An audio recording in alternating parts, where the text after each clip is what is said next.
activator, so. Yeah, we're trying to bring her a little bit into the fold. Is it time to go? Oh, we're ready to go. Okay, All right. we are recording. Thanks for coming. Good luck. We got Good you. luck. Hey, Newton.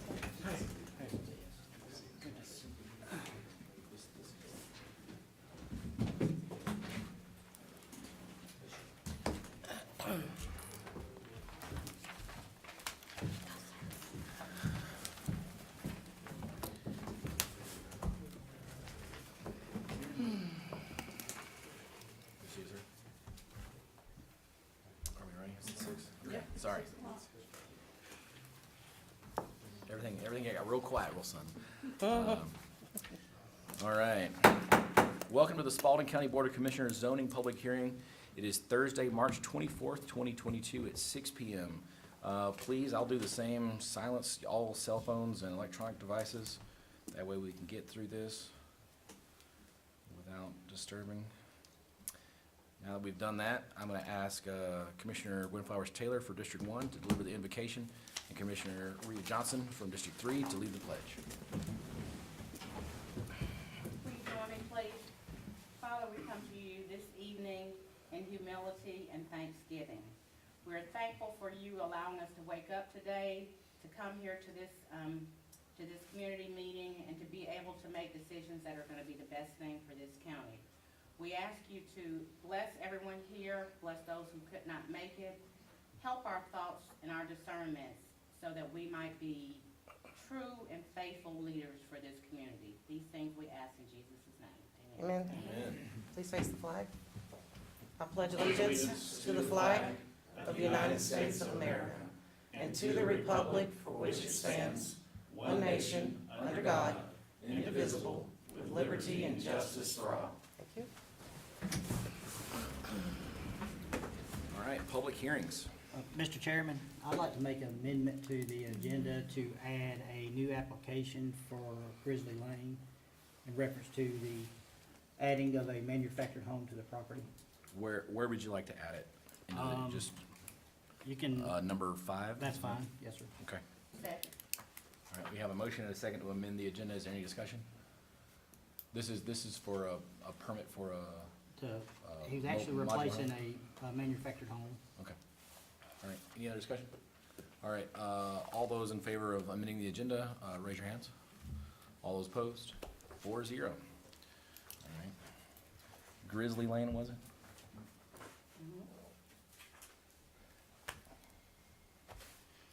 Okay. All right, now we'll go into public hearings. Persons desiring to speak must sign up in the appropriate application. When called, speakers must state their names and addresses and direct all comments to the board only. Speakers will be allotted 3 minutes to speak on their chosen topics as they relate to matters being considered by the Board of Commissioners on this agenda. No questions will be asked by any of the commissioners during the citizen comments. Outbursts from the audience will not be tolerated. Common courtesy and civility are expected at all times during the meeting. Dr. Ledbetter, Yes, you want to call the first application? all right, new business number 1, application by Chris Edwards, owner, 1317 and 3305 Fayetteville Road, requesting a rezoning from R2 to C1A for the purpose of opening a legal office. Thank you, Mr. Chairman. Mr. Chairman, fellow commissioners, good evening. The case before you is an application that has already been through the Planning Commission on January the 25th. Planning Commission did recommend approval with a few staff recommendations as well. But summary of the case, application requests a rezoning of 2 parcels, when combined are approximately 2.35 acres in size.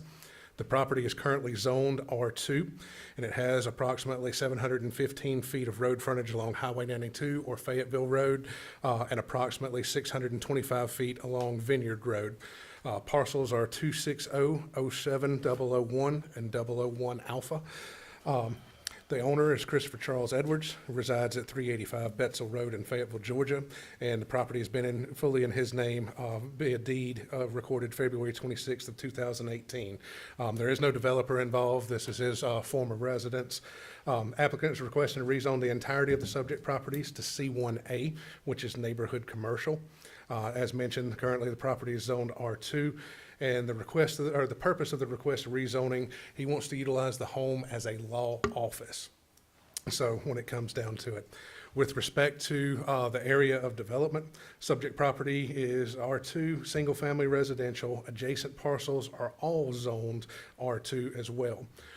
About 550 feet to the east, there's a parcel that is zoned OI, office and institutional. And then 350 feet to the east, south of Fayetteville Road, there's a corridor of approximately 3,680 feet that are C1 zone properties. Some are developed, some are vacant when it comes in. And roughly 2,500 feet from the western edge of the subject properties, there's one parcel that is zoned C1A that's kind of used as like a neighborhood farm. Now, and is the gas station that's there in that, or is that farther down? Yes, sir. The gas station's down, okay. So pursuant to the Spalding County Comprehensive Plan for the 2017 update, the request is consistent with the associated future land use map, so and the classification as rural neighborhood. The purpose, to remind you of the C1A neighborhood commercial, is to keep the aesthetics of a neighborhood to be around. So something like a Walmart would not make sense, on this property. So with respect to the actual C1A neighborhood commercial district, legal office is a permitted primary use. The requirements that are further dictated for that are minimum heated square foot area of at least 1,000 square feet. This house currently exceeds that, so it's well above the minimum defined. The minimum lot size is anything as defined by the Spalding County Health Department, but in no cases less than an acre at 2.35 acres. This is still compliant with that. Minimum front yard depth is 60 feet. Because there is double frontage, the front yard setback shall apply to all lot lines abutting Vineyard and Fayetteville Road. So any new construction would have to be, subject to that 60-foot setback. Minimum side depth is 15 feet, minimum rear depth is 35, max building height is 35 feet, and minimum frontage width is 75 feet. The applicant has no intentions of further dividing this property, so frontage is blown out on both sides with that. So utilities and infrastructure currently is a single tenant office with a gross floor gross floor area of 2,000 square feet. With regards to the daily trips that would be there, you see the AM peak hour is going to be roughly 38 trips. PM hours when everybody's peak hour when everybody's leaving is going to be 27 trips per day, and the weekday total you're going to have a 63 trips, per day on average when it comes down. Site is accessible by county water. Sewer is provided by the city of Griffin. There's an existing septic system installed on the property. So an updated letter of approval will be needed from the Department of Environmental Health prior to the issue of a business license if they want to go back onto the sewer that comes in. So it does not lie within a flood zone. The entirety of both parcels lies within the watershed protection district. And then criteria for the rezoning application. All properties along Vineyard Road are zoned R2. North of the Vineyard corridor are zoned AR1. Along Fayetteville Road or Highway 92, most properties are zoned R2. Approximately 380 feet east of the subject property, that's, like I said, the corridor for C1, and that extends for about 2/3 of a mile. 600 feet east of the subject property is the O1 zone property as well, and then there's that C1 zone property to the west. Suitability of property for the proposed use. Per Spalding County Comprehensive Plan, everything is good to go with the aesthetics of what this property was proposed to be used for. Length of the time the property has been vacant. At the time of the report, it was a little more than a month, so it's been about 3-4 months now that the property's actually been vacant. As I said, it was the applicant's home prior to that. Staff does not have an opinion or does not think that there's a significant threat to public health or safety or welfare if the property were to be rezoned. Can't really determine if the property values of the, would be affected by it. That's gonna be up to the tax assessor when it comes down. But the zoning request is generated from the proposed change of the use in property, not from trying to make a buck anywhere by trying to sell it. Balance between the hardship on the property owner to the benefit of not rezoning. The applicant does not wish to, live in the home anymore, so he actually has a residence over in Fayetteville, so it makes no sense to use this as a home office. Even a general home office would still require the special exception application in front of the Board of Appeals and y'all. And it still governs that no more than 25% of the home, or the gross square footage of the home, could be used as an office. So they want to go ahead and build out everything to make sure that he's got an office for paralegals, maybe another legal partner when it comes in. We'll have to add some parking, so that's part of the stipulations that comes down to it. So additional parking shall be governed by the standards of Appendix G is one of staff's recommendations. So for office or professional building or similar type use, you're gonna need one space per 300 square feet of gross floor area, plus one space for each 2 employees. There is a paved driveway that comes off of Highway 92. That's okay for employee parking. More than likely, they're gonna access from Vineyard Road, and I do believe the applicant has already been in contact with Public Works on the new driveway cut that they're gonna add and the parking lot that they're gonna add to the backside. They need to have an annual business license, it'll be required. And staff would also like to stipulate that any future change outside the scope of use as an office would result in another rezoning application. Like if somebody wanted to put a gas station at this, they need to come back before the boards and go through the process, because that's not necessarily consistent with the C1A or rural neighborhood. So use as an office, dentist, law office, something like that would be consistent, should the applicant decide to retire and move on to bigger and better things. But that concludes our report, Mr. Chairman. Has anyone signed up to speak? Mr. Chairman, no one has signed up to speak, but the applicant is in the audience if the board would care to hear from the applicant. I have a few questions for, Brad. Brad. Sorry about that, Brad. No worries. So, are there structures on the property now? Yes, ma'am. There's an existing house and there's an accessory structure that's a shed, basically. Okay, is that on the same lot? We're talking about 2 different lots here, right? Yes, ma'am. It's a common contiguous ownership. So the house is on one parcel and the shed's on the other parcel. Okay, and, so you said there's a septic tank there, but you also said that the city was gonna provide sewer. So my thought process is that there is not capacity already on the western side of 19 and 41. Where are we gonna, what makes us think that he's gonna be able to get sewer? Or is there sewer adjacent? You're shaking your head. Brad, double check your report on sewerage. I'm sorry. The report says. I'm sorry, site is not accessible to sanitary sewer service provided by Griffin. So they will have to have the septic system that's on the property. And if they need to upgrade the septic system, it'll require the approval of the health department, just like any other building permit. So as far as you know, in terms of the plan, access, and my concern would be traffic coming off of 92. So is there gonna be an entry or exit off of 92? There's an existing driveway cut for the driveway to the house now. That's fine for employees to park. You're not gonna be able to park every, customer in that driveway. So it's gonna fill up by the time employees are at work. So they're gonna have the parking lot accessed off of Vineyard Road, and that's where clients are gonna come in. Oh, the parking lot's gonna be off of Vineyard, not Yes, off sir. 92. Correct. So the real commercial traffic will be coming off of Vineyard. Yes, sir. Right. Okay, Brad, as So a my double. question was, is there gonna be a driveway on 92? And the reason I'm saying that is because it is going to be commercial, so we're going from residential to commercial. Usually we require some sort of DOT, something for if there's a business. There's an existing driveway cut now off of 92 to access the carport. Right, So- I get that there's a driveway cut, but there's no egress for them people to slow down. I mean, you're going here, and I know if you got traffic, if you're going into your house, it's your car, your wife, your kids. But if you have a business address, do we not have a requirement that coming off of 92, I guess that's my question. I was gonna That say, we need to do something different. Madam Commissioner, once employees arrive at the business, you're not gonna have any room to park anyone else in that driveway. So they're gonna have to access from Vineyard Road. But how would I know that if I was coming down to go to that office? So- How, if I'm driving down 92 and the address is 3715 or whichever Fayetteville Road, 92 is Fayetteville Road, right? So the address will be based off of where the driveway is placed on Vineyard Road. So once the driveway is cut in, it will be assigned an address. Brad, just to confirm, there was a condition added by Planning Commission to require that off of Vineyard Road? Yes, sir.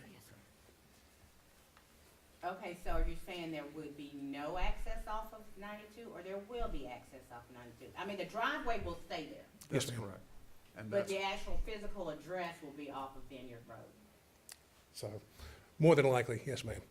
So it's gonna be up to the tax assessor, because the tax assessor is the one that assigns addresses. But it's based off of where the driveway is. Oh, Mr. Edwards, can you address that? Good evening. How are y'all doing? Chris, I'm we need Microphone so we you, can get you we recorded need you to get to the Judge. podium. for posterity's sake.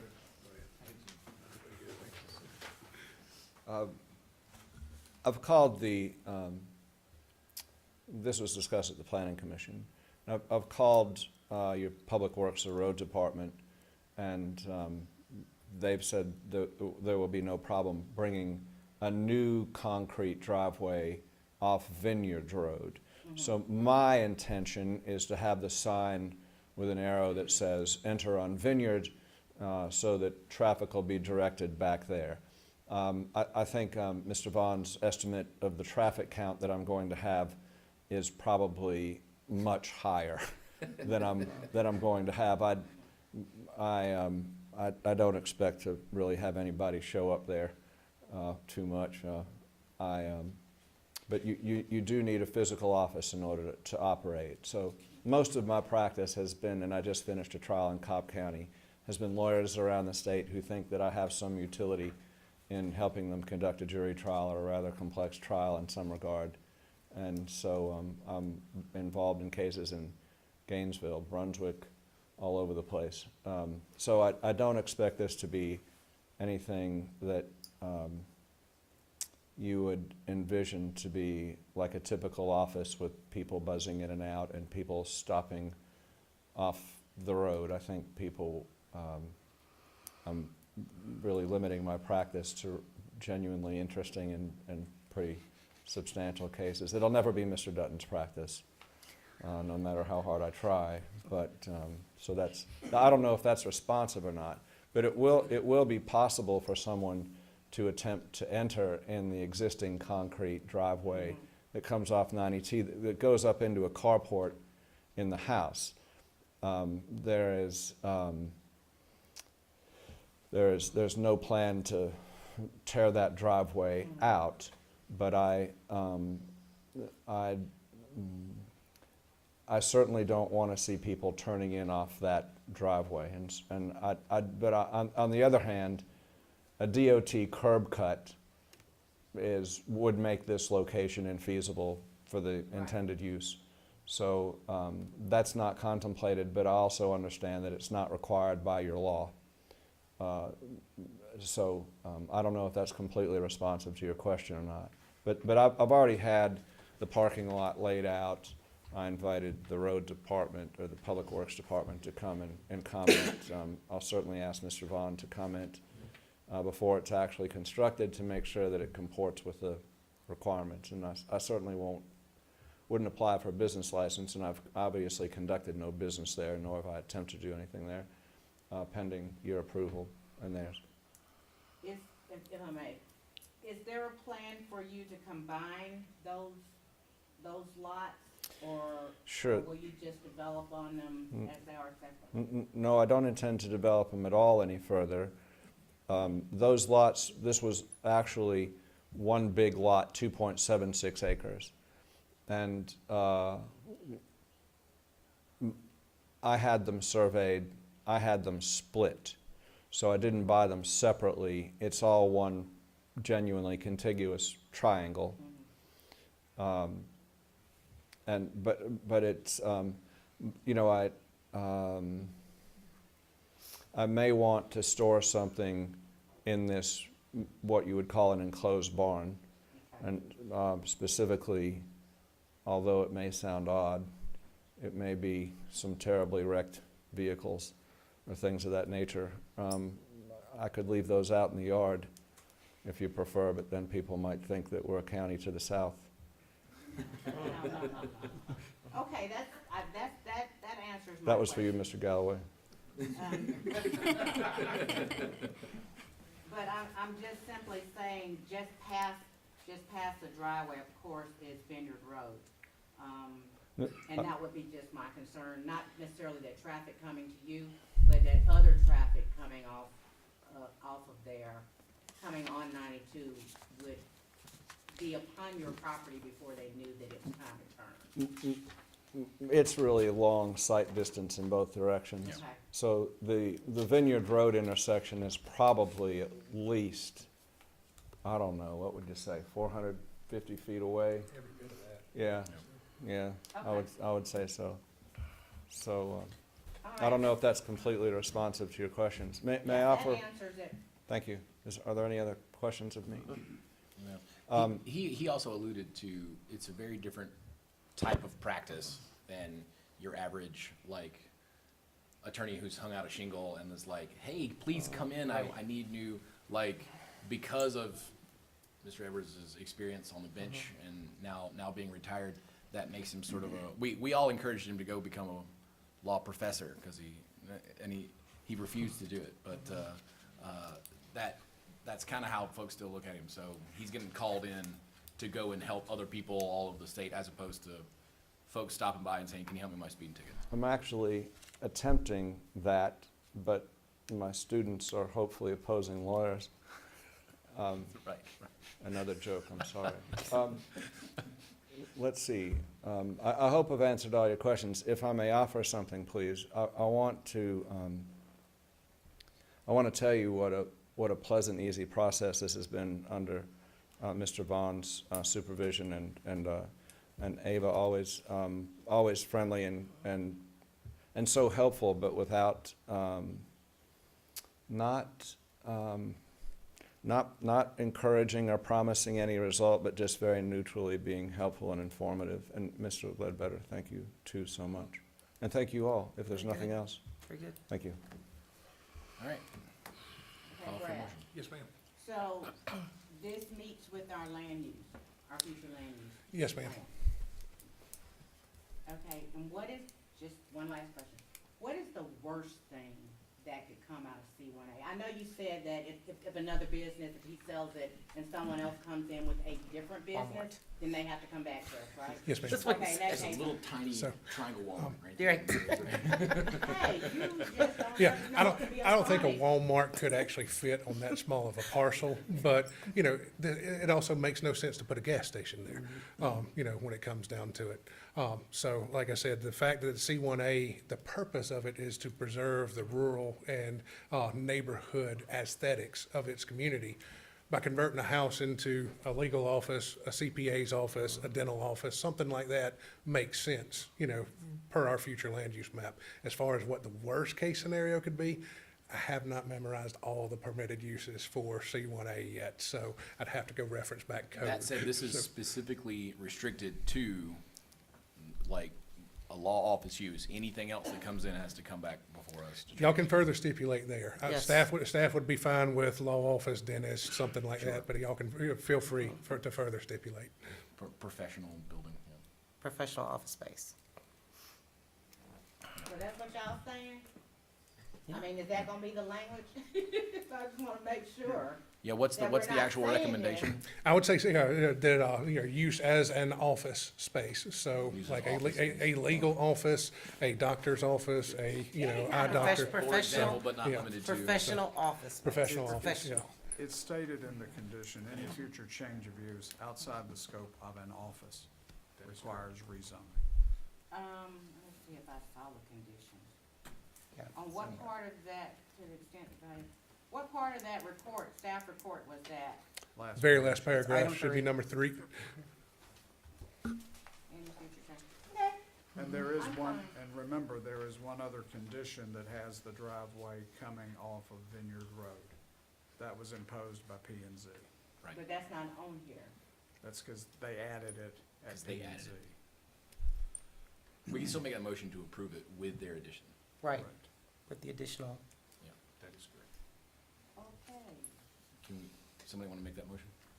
Sure, I would like to make a motion to approve application, 2111Z. application 21-11Z, Christopher Edwards, owner, requesting a 2.35 acre rezoning from R2 to C1A for the purpose of opening a legal office. with conditions. With the conditions. conditions as stated by, as written by staff, and the additional conditions From as P&Z. stated by P and Z for The entrance. The point. driveway. for the off of entrance Vineyard to, the main entrance to be on Vineyard Road. I'll second. All right, we have a motion and a second. Any other discussion? Fantastic. Calling for the question. All in favor? 4, all opposed? 0. 4-0. Have fun in your new office. All right, moving on to number 2. Application 2168S, Frank Cable, owner 1138 North Walker's Mill Road. Requests a specs exemption to construct a barn-dominium style house within the AR1 district. See you, Chris. Thank you, Mr. Chairman, fellow commissioners. This application has gone before the Board of Appeals with the proposal for a use as a barn-dominium in A1 district. It is a permissible use via the special exception process only, so there's some certain stipulations that the property must qualify for before it goes through. So it is 1183 North Walker's Mill Road, land lot 46, the second land district. Property is approximately 7.03 acres in size. Parcel number is 213 Alpha 01025. Mr. Frank Cable, 475 Edwards Road in Griffin, Georgia, is the owner. No developer is associated with this project. And the applicant requests special exception to construct a barn-dominium style house within the A1 district. The lot is currently vacant, and there are no known violations at the time of this report. So the stipulations for the barn-dominium in Appendix 4, Article 5, Section 503B, and specifically number 25 of the Spalding County UDO states that a barn-dominium that meets the following criteria must be on a lot size that is greater than 5 acres. So 5 acres is the minimum. At 7 acres, this lot is compliant with that. Minimum front yard setback is 200 feet.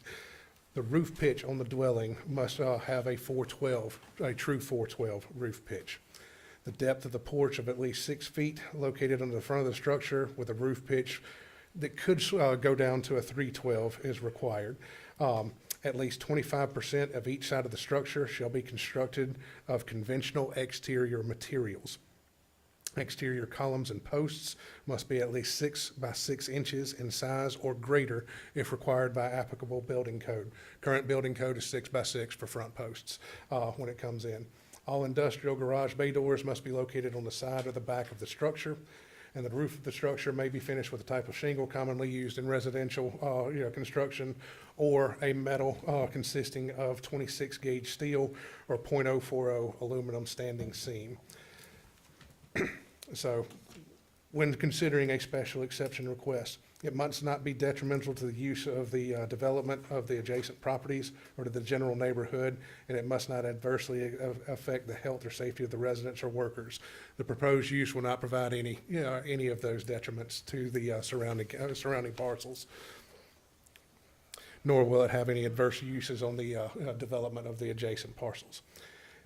It must not be that any possible depreciating effects and damages to the neighboring properties are greater than the benefits or the need for the special exception.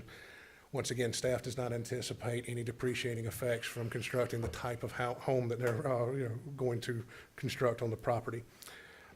It must not adversely affect existing uses. Currently, the property is vacant, so it's zoned for agricultural, residential, low-density, single-family detached residences.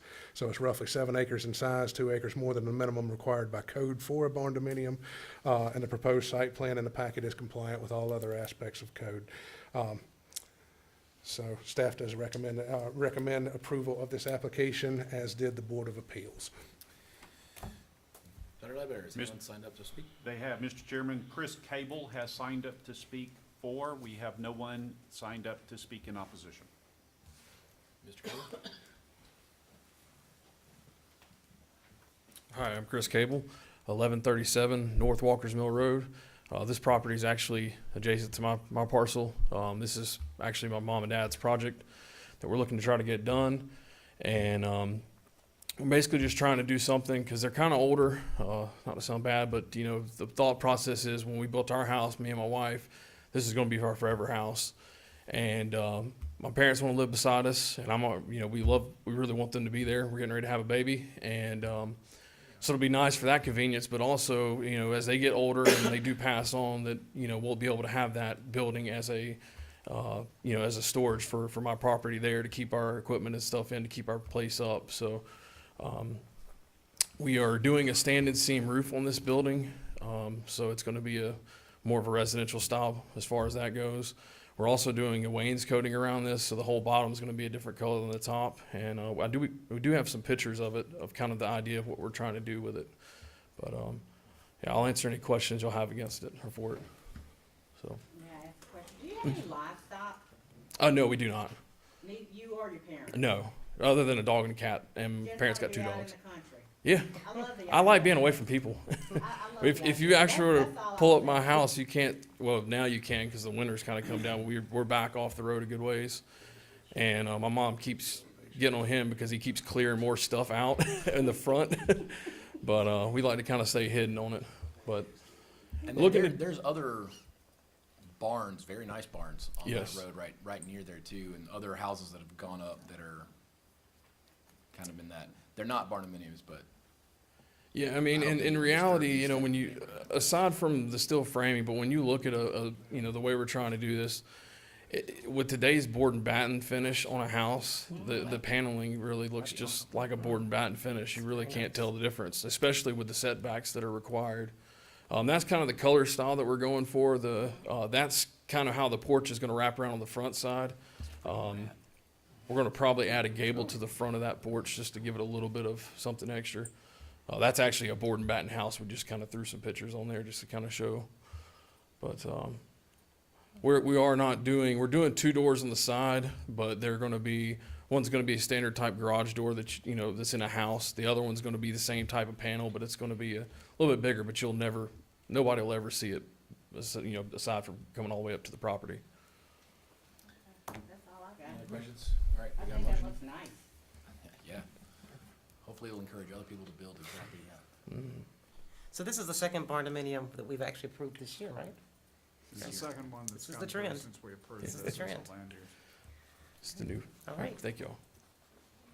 So, Mr. Chairman, if I may, I'd like to make a motion to approve application 21-68S. Mr. Frank Cable at 1183 North Walkers Mill Road, at approximately 7.03 acres, to approve his special exception to construct barndominium style home within the AR1 district. I have a motion, do we have a second? I'll second. We have a motion and a second, any further discussion? All right, calling the question, all in favor of the special exception? There's 4, all against, 0. Congratulations, Joel. All right, on to number 3. Ryan, second. Ryan, second. All right. Application 21-70S, Joseph and Jane Bailey, owners tried Claudille, if I'm pronouncing that right, 4075 Noonan Road, requesting a special exception to construct a proposed fenced telecommunications tower. Mr. Bond. Thank you, Mr. Chairman, You fellow don't have to be commissioners. quite as exact in your report. You can give us a 10-4. bit of it's okay, be as exact as you want to be, I'm just saying. It's a lot 10-4. Fellow commissioners, the application before you is to construct a new cell phone tower. So in all our zoning districts, you have to have a special exception if you want to put up a new tower. So you see the staff report that comes in. I'll hit a couple of the highlights here. This has already been through the Board of Appeals. One of the things that the Board of Appeals did have the authority to do, if you'll flip to page 2, Ms. Kathy, on There you go, you're right there. Yes, ma'am, that first one, the height of the proposed tower. So the proposed height of this tower is 195 feet. Ordinance did stipulate that 150 feet be the maximum height, but the Board of Appeals had the authority to waive that right if they needed to. So Chad's here tonight. He can answer some of your questions with regards to the technical aspects of the need for the additional height for the broadcast depth as it comes in, but the Board of Appeals did approve it at the 195-foot height that comes up. It will have up to 4 carriers on the actual tower. And the proximity of the tower to the closest residence is going to be roughly 371 feet away to the nearest residence. Most residences were 600, 800, and then over 1,000 feet away that were up there. The uses on the surrounding properties are predominantly single-family detached residences and almost all zoned AR. There is a 1/2 mile to the west at the intersection of Rovers, Attila, and Noonan Roads. There is a commercial node of properties that's zone C1. No real significant topographical features on the surrounding property. It does kind of slope to the northeast back to a lake that's over there, and this is going to be constructed kind of on the high spot for before that hill starts tapering off to the backside. There are some existing trees and foliage around the proposed site location. Staff would be okay if they left some of those trees to substitute as some of a planted buffer. So I'd rather have the natural buffer on those sides, and then they can still have the planted buffer on the fence sides to the south and to the west. But to the north and to the east is got some pretty good foliage on it. Design of the tower is going to be a monopole design, and it will be painted gray or sky blue in order to minimize the visual intrusiveness of the tower sticking up. The cost to upgrade the nearest tower that they have to upgrade to the same amount of carriers is actually greater than the cost of a new tower. So it's actually illustrated in our telecommunications ordinance that is considered a hardship and should be allowed to proceed with the construction of a new tower. Say that again? So the cost of upgrading the nearest cell phone tower with height for the same amount of carriers is actually greater than the cost of constructing this tower that comes in. Our telecommunications ordinance states that if the costs were greater to upgrade the nearest tower than it was to actually construct a new tower, that would be considered a hardship, and this would be the process that it goes through to construct a new tower. That's our ordinance? Yes, Yes. ma'am. That is correct. Will the county have access to this tower to install on the tower ourselves? If we need anything on there, we're supposed to be able to get them to put it up according to the co-location, provision in our code. So I would assume we would have to provide, we would have to purchase whatever equipment we wanted to put up there, but they would be able to construct it. But we'd have to pay rent too. No. No, ma'am. So, yeah. We would have access to that tower. So I guess I don't understand that because other towers that we use, even the ones that We we have rented leased for out. 800 megahertz, we had to pay lots of rent for that. Well, an 800 megahertz tower, you're renting so the tower is an antenna, whereas this is like a tower to attach like electronic devices to. So Got it. we would have access to attach electronic devices of our own to it. Yes, ma'am, that is correct. So we Typically, wouldn't, you okay, can- I understand not paying rent. Yeah. Those are two different scenarios there. Correct. Typically, you can gain access. Typical company will give you access between, say if it's a 150-foot tower, they'll give you access between 110 and 120 feet from the ground, and you can only put certain things into that range. And we have a couple of towers that we're actually using currently that we're able to put equipment onto without paying rent. Okay. And what are the average towers that are here, communications tower, how tall are they? That's a good question. I actually do not have that quantified, in data, so. Because I know you say that they're putting the tower on the high end, on the high point of the property, but that's another 45 feet, and so, obviously you're gonna need more guide wire strength or whatever it is, or more of a base. But my question is the average tower 150, is it 125? And do we have a 195-foot tower in the county at all? I actually have The seen answer towers over 1,000 feet before that are guide. This is going to be a monopole construction, so think of it like the old-fashioned radio antennas that would telescope out. So that's going to be the design for this. You're not going to have to worry about guy wires or anything like that coming Okay. down. The average, I don't know exactly, but the average application we have seen over the years for this type tower is between 150 and 200 feet. So it's Where else in do the we range. have one that we've approved? I don't even You've got remember. several out Bolton Parkway. You have one that I recall on the Solly property on Ellis Road. You've got the one that is east of this proposed site on Noonan Highway. We've got them dispersed throughout the county in order to allow the respective carriers to be able to show propagation maps with coverage. Okay, but you're saying that generally this is Generally, they're, above 150 that's correct. feet. Am I- And as you Okay. might guess, the higher the tower, the higher the antenna is on the tower, the greater the area of service Right. that's served by that antenna. Okay. And thus less towers that you need That's to correct, cover. because your cell phone has to see that tower. Okay, yeah, Maybe to that's give good. you a little bit of reference, the silos down in Orchard Hill are 230 feet. Really? Oh, wow, okay, Wow. right? Okay. That makes sense. It's not nearly as fat as the silo, is it? No, ma'am. All right. You get about 20 feet, it's hard to sort of go, how tall is that? Is there anyone signed up to speak? There is. There's two individuals to speak for, no one to speak in opposition. We have Mr. Joe Bailey and Mr. Chad Caudill. Mr. Bailey. I don't have my agent, which is Chad.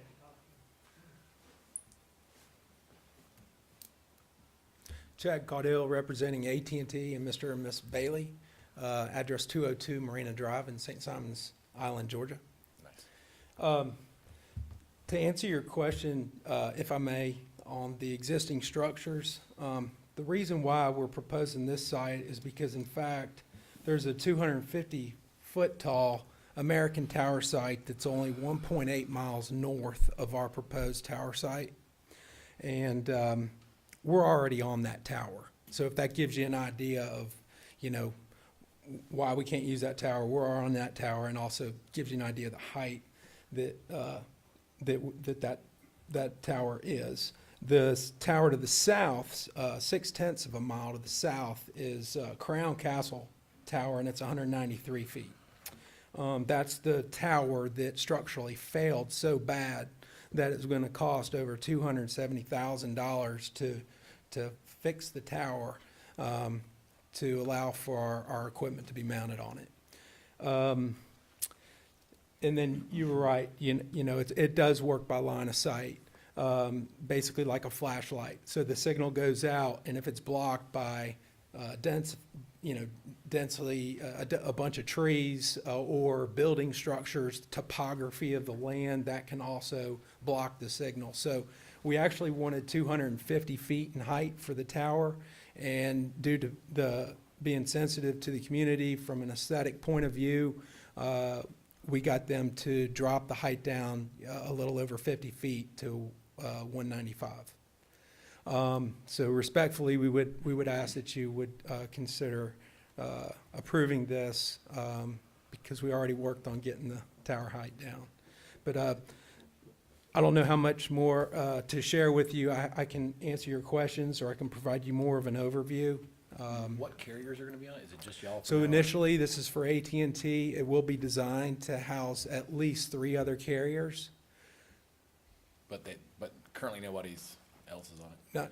No, once it's built though, per the code too, it needs to be available for co-location, yeah.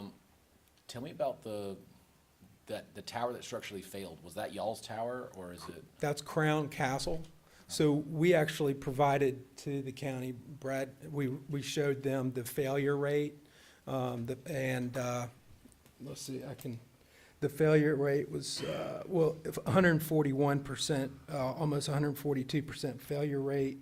We were proposing a 20-foot extension because we could not put the antenna down at 95 feet, which was the only other location on that existing tower where we could mount our equipment.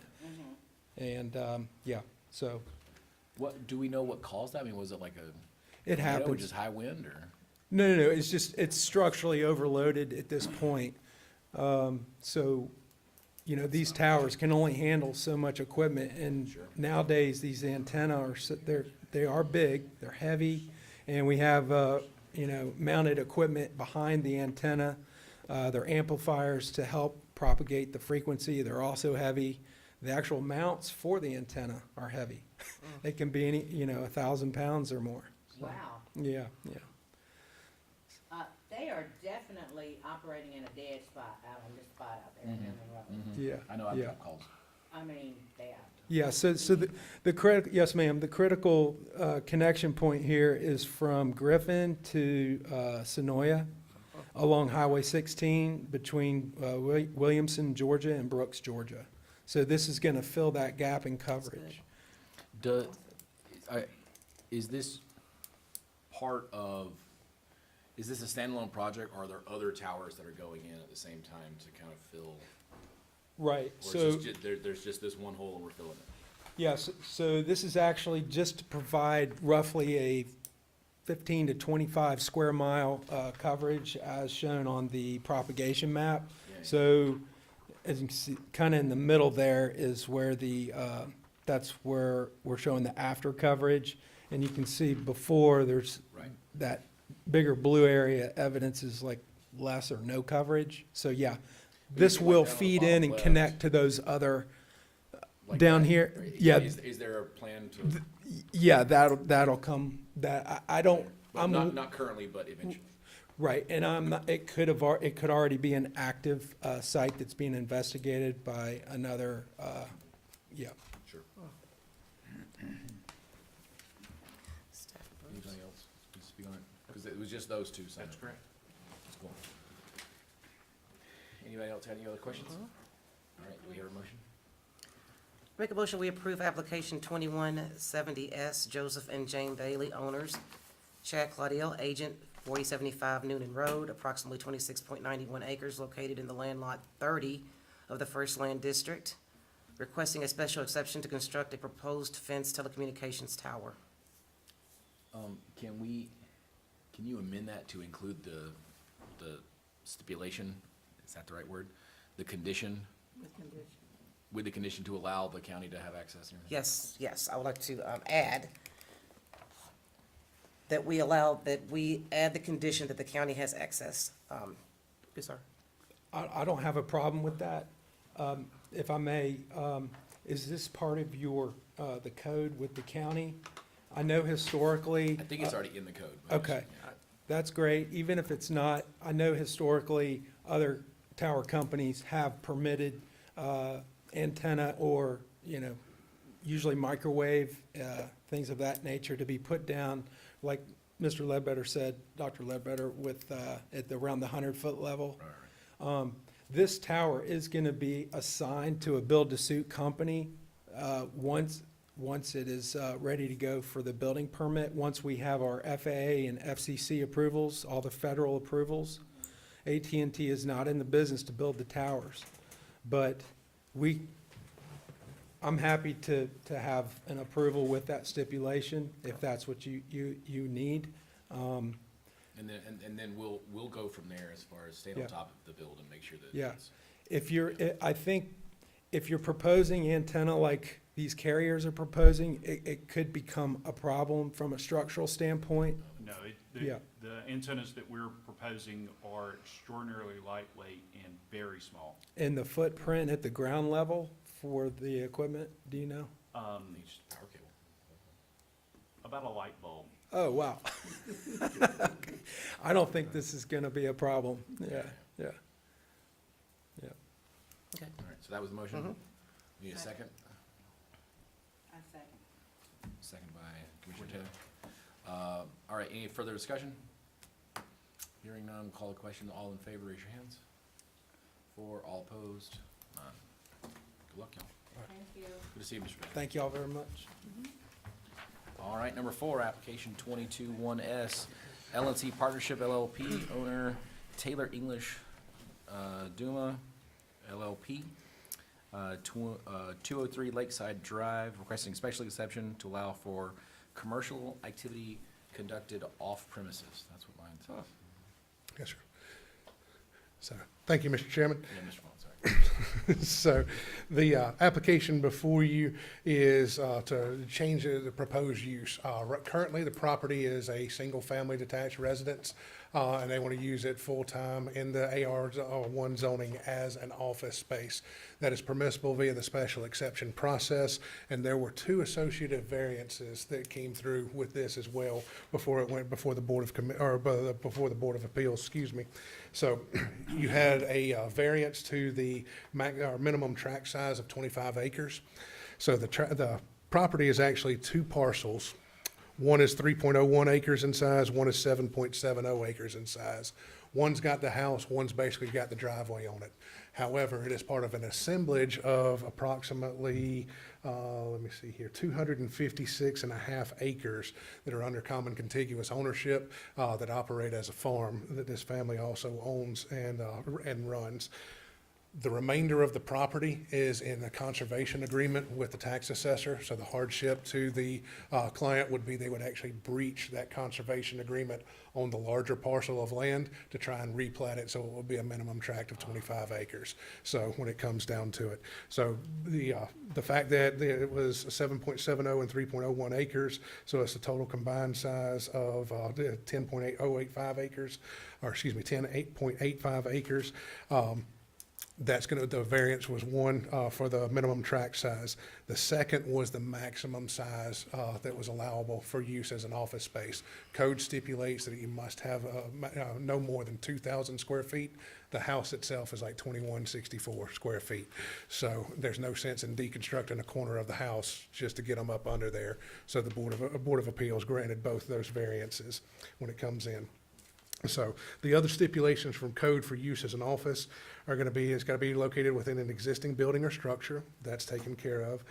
The persons employed on the premises on the office shall not exceed 4. That's going to be fine. Office hours are going to be limited to 7 a.m. to 7 p.m. That's going to be fine. Office must not change the agricultural and/or residential character of the property, because remember, we're keeping in the AR section here. It's still going to have the same appearance. They're not going to add anything to the outside. Outdoor storage associated with the office use is prohibited. They have no intention of storing anything outside. Parking for the office will be limited to the side or rear yard. There's already a side entry carport that's there, and there's ample enough yard to be able to park the people that come and go, that come in. And equipment or vehicles related to the off-premises visit are not allowed on site, except for the personal vehicles for the people that actually work in the office. So they've got barns and everything else if they ever have to put any of those type equipment, on the remainder of the property. But for the most part, they really don't have any of that that comes down to it for their off-campus use. And the office cannot create or generate an increased traffic or noise except associated with that for the use of, or that associated with the use of personal vehicles and people employed on the premise for use. So people coming and going, cars starting up, stopping, and then, opening and closing car doors is about the only increase in, traffic and noise that you're going to hear for this. And it's not going to be like everybody's coming and going all hours of the day when it comes in. Staff does recommend approval of the application, and the variances have both been approved. So I guess conditioned upon that this will be approved as well. Is there anyone signed up to speak? Mr. Chairman, we have Stephen Jones signed up to speak for, and no one signed up to speak in opposition. Thank you, Brad. Mr. Jones. I do have a PowerPoint, Ms. Gibson, with some pictures for the board. Mr. Chairman, Commissioners, thank you for the opportunity to appear before you. For those of you I don't know, my name is Stephen Jones. I'm with the law firm of Taylor English Duma. My address is 1600 Parkwood Circle, Suite 200, Atlanta, Georgia 30339. Staff did a great job of presenting this. I'm accompanied tonight by Mr. Wall, who is the C in LNC. He and his whole family either live out here on this 250-acre farm. It's not a working farm, but just a farm by assemblage. His mother, himself, his family, and his sister's family is moving out there soon. He and his family operate a few different businesses, mainly in the land ownership business. This is just an office. The current office is in a storefront in McDonough. They want to move that office to an existing single-family house that's off Lakeside Drive. that they own that's part of it. Their houses are set back further down Lakeside Drive, interior into the property.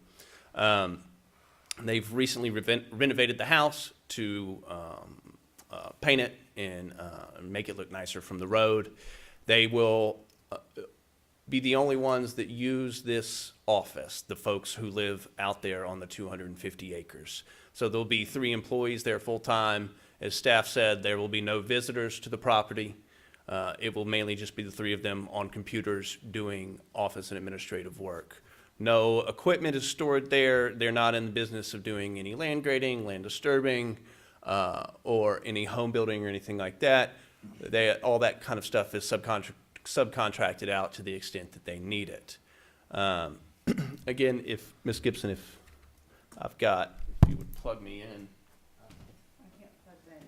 I need a thumb drive. Oh, right. Yes, ma'am. You know? Okay.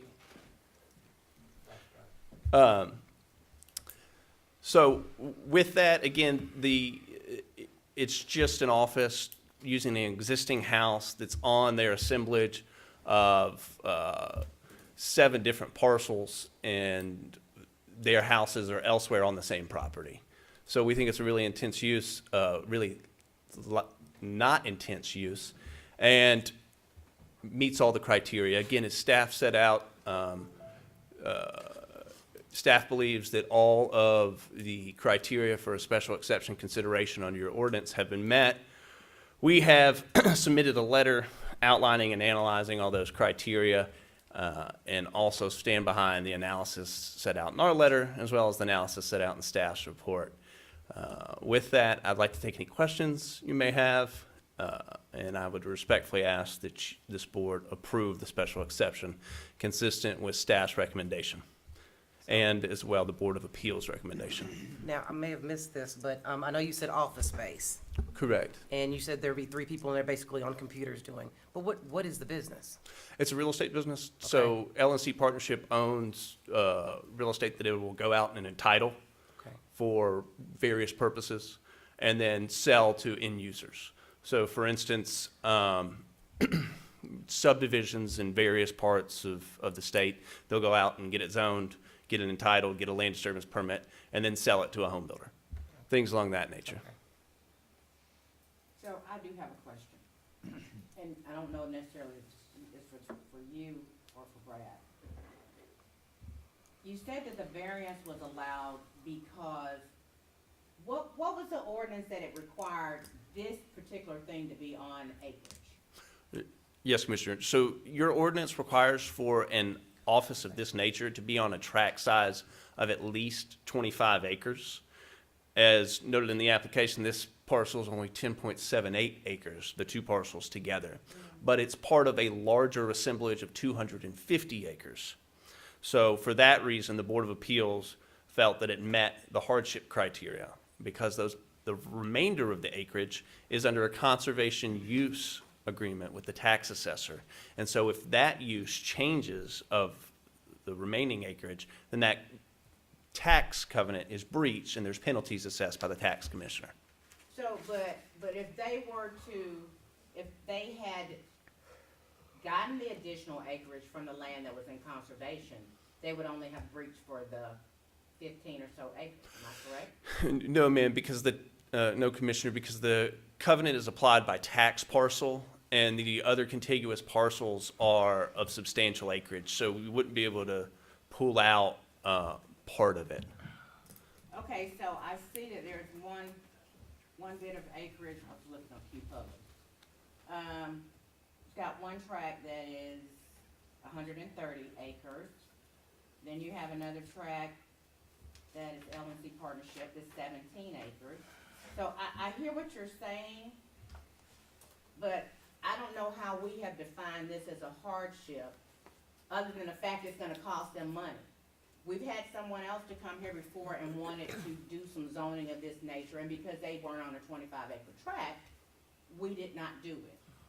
So the same hardship would have existed for them. So I don't know why we're taking a turn now and saying it's okay for you to do this with 10 acres when obviously the ordinance says 25.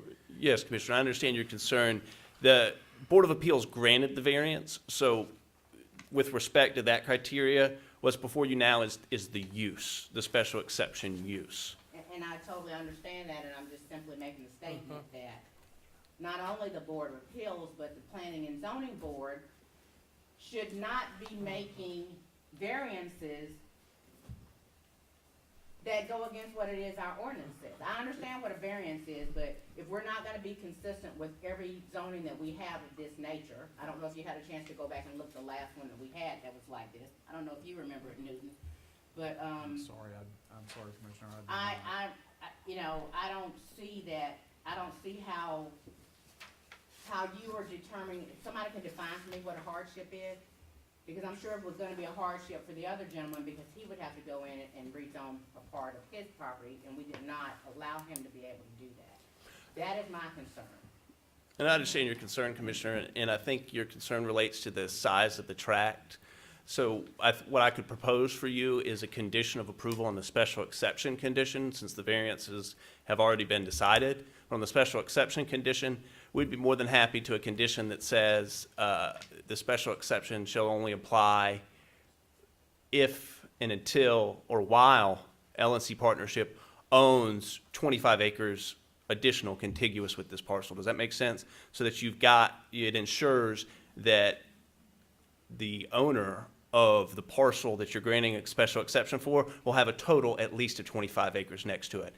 And as further assurance, the applicant has no intent to sell any of this parcel. I mean, this is his and his family's forever home on this 250 acres. He and his wife live in one house, his mother lives in another, and his sister's moving to a house out there as well. So from a holistic standpoint, we would say that it really does meet the intent. Frankly, I'm really excited that you've come and even asked. A lot of folks who were just like, hey, there's gonna be 3 people on computers, they would have just done it out of the house. They wouldn't have come and ask. You know what I mean? Like, so the fact that you're coming and going through the process and saying, like, hey, there's gonna be 3 people in this house using computers all day, like, I think that really says something, as opposed to just doing it. How many people are working out of their house and it's a commercial property, but it's just their house, you know what I mean? Like, so. Till they get But if caught. they have a license to operate a business out of that house, they have to meet those criteria. Sure. So You see what I'm saying? Like, Right, I mean, that is the rule. You're supposed to, if you're operating a business, I don't care where it is, you're supposed to get permission to do that. You're supposed it's to get true. licensed, Yeah. and if you get licensed, then We we know have to know folks where don't. it is you're having a business. I'm just simply saying, I believe in consistency. If we have not done it for someone in the past, and I can't call it up, but the exact name, but we have denied others for the same type of thing in the past. Okay, and when you say in the past, because I mean, I'd like to know, I mean, was it this year? I mean- Maybe Not this in the year. last 2 years, Okay, because I mean, I remember denying folks who wanted to come in and do effectively this and keep their conservation easement, and we said, Right. you can't have both. You right, can- that's exactly what I'm like, talking about. So, that said, I think there's enough land out there to play around with and get this done in some kind of way. I don't know if, It has to be contiguous. sure, but they have like 200 something acres up there. So, I mean, they could redraw lines and as needed, you know what I'm saying? That said, I don't know if this is the best way or the correct way or whatever, like I'm gonna defer to. but I have a question on, just a statement to make. Statement. So I'm just saying, I think we do need to be careful, because if I think we have denied an application similar to this in the past, and then we approve, I mean, I don't know what that's gonna open us up for, you know, based on what that decision was. That could come back, I'm thinking, Now, some from a Always fashion. So check maybe- Dora's box. maybe do we want to table it tonight and then check into that? and because I would make like to sure know what that we're not- application did we actually Newton, approve? I don't know. I do not recall, I'm sorry. I do not recall what that was. I will say, though, that whatever happened on another application in the past is final, because there was no appeal taken, so. Sure. And you will hear that again. And the variances are discretionary with the Board of Appeals. they make the calls. So the only thing before you is the special exception. I can confirm that you are not able to play with your property lines after you have put the property into conservation use valuation assessment. And that was the Well, problem and- before. But again, that's, I'm very in favor of conservation easements, very much. I'm good friends with the guy who created them, all right? I like the idea. That said, like, it's a way to not pay property taxes. And that's fine, that's what it was for, and to create more conservation. But at the same time, if we're letting people have a special exception for To this, avoid- what we're really doing is letting people have a special exception so they're not paying their property taxes. And that's not fair to everybody else. That said, again, I think there's still a way to do this and simply not count what's in the easement and still, because there's, how much of that 200 and whatever is not in the conservation easement? Commissioner, I don't have the exact number, but there are other parcels in, not contiguous that aren't in conservation use assessment. And Mr. Wall, I think So all the there's another. contiguous owned property to this is in the easement. Correct, but what there That's is, the problem. what there is there's other acreage well above 25 acres as part of the farm that's not in the conservation use easement. So to satisfy this board's concern, there could be a condition stating that while the special exception is active, as part, LNC shall own, as part of its larger assemblage, at least 25 acres that's not in a conservation use easement. And I think, Commissioner, that would satisfy your concern that we're abiding by consistency. And we have done that. It won't satisfy me just because of the reason that you just said, is that the reason you have property in conservation is so that your taxes are less. And if there's a reason why we have the ordinance that says if you have a business, it is a business and it has to be taxed as a business property or whatever else. And so we're basically allowing them not to pay taxes on the property that's supposed to be in that 25 acres. Well, That is no kind of way fair. but if, like, what he just said, so I shared, like, I had that concern, but there are other acreages that are out there that could be in the conservation easement that aren't, but added together are 25 acres, but they don't, even though they're on the same They're not 200, contiguous. they're not contiguous. So attaching to them and saying, you can't put these in a conservation easement, they must stay out here and stay taxed, that adds up to the 25. You see what I'm saying? So the rule is, you gotta have 25 taxed acres, But they're essentially already for this. being taxed on the other acreage that's not in conservation. So we're already receiving property taxes on that. Sure. So you cannot replace another 15 acres that we would normally be getting property taxes off if it weren't in conservation with property that's already being taxed, because you're still reducing the amount of property taxes that we're getting. I get it that we don't have the power to change the variance. My problem right now is with the appeals board making a decision to defer taxes. That's basically what this comes to. So all we really have to do now is the special exception, but I got a big problem with But that then- happening before it gets done. And not only the special exception, but now we're gonna put a condition on the special exception, right? And you said you added a condition to that? They can't do that, That's where it gets a little because messy. the land's gotta be contiguous. But that's what, But that- was recommended to do. So if we approve this tonight, the same amount of land that's currently being taxed continues to be taxed, and it ensures that that land can't be put into a conservation easement. That's the special exception he just discussed. They could put those other acres into a conservation easement, and then we lose the tax money. If we approve the special exception tonight, it attaches to that, and they can't do that, and so we get the equivalent of 25 acres that has to remain taxed. So the same amount that's being taxed right now will be taxed tomorrow. If we don't do this, they could put a bunch of those acres into the conservation easement, and tomorrow we'd get less taxes. So in doing this, we don't cut anybody's if they attach that. We're not doing something that's unfair, because if all of it except for this little parcel was in a conservation easement and they've got nothing else to offer, then, hey, we are making an exception. You guys should have carved more out of your conservation easement, and so we get to tax more. But they're offering us land on the same property, but that's not adjacent specifically. But they're not saying to us, we're not putting that in conservation. We can't make them decide not to put their land Yeah, in that's what the special conservation. exception, that's Yeah, exactly what it- you just said. So, We Mr. Wall? offered it as a Yeah, condition. we will, Commissioner Flowers Taylor, we will consent to that condition, that there shall remain as part of this farm at least 25 acres, which is not in conservation easement. So therefore, you're guaranteeing that there will be the acreage that the ordinance requires, had the variance not been granted, taxable at the regular That tax solves- rate. That solves the issue for me. Because they could put that into the conservation, and they're not.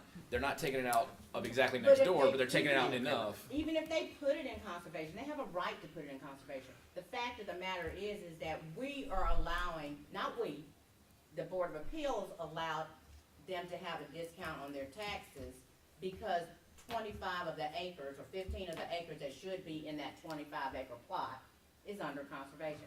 I'm not saying, I know we have to approve it.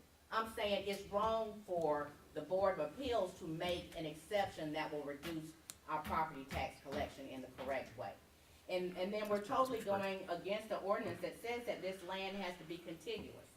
It doesn't say it can be another piece somewhere else. It says it has to be contiguous. And I don't know if it's Mr. Bailey. I hate he left, but I feel like it was him who was here asking for us to do something, and I can go back and look that up.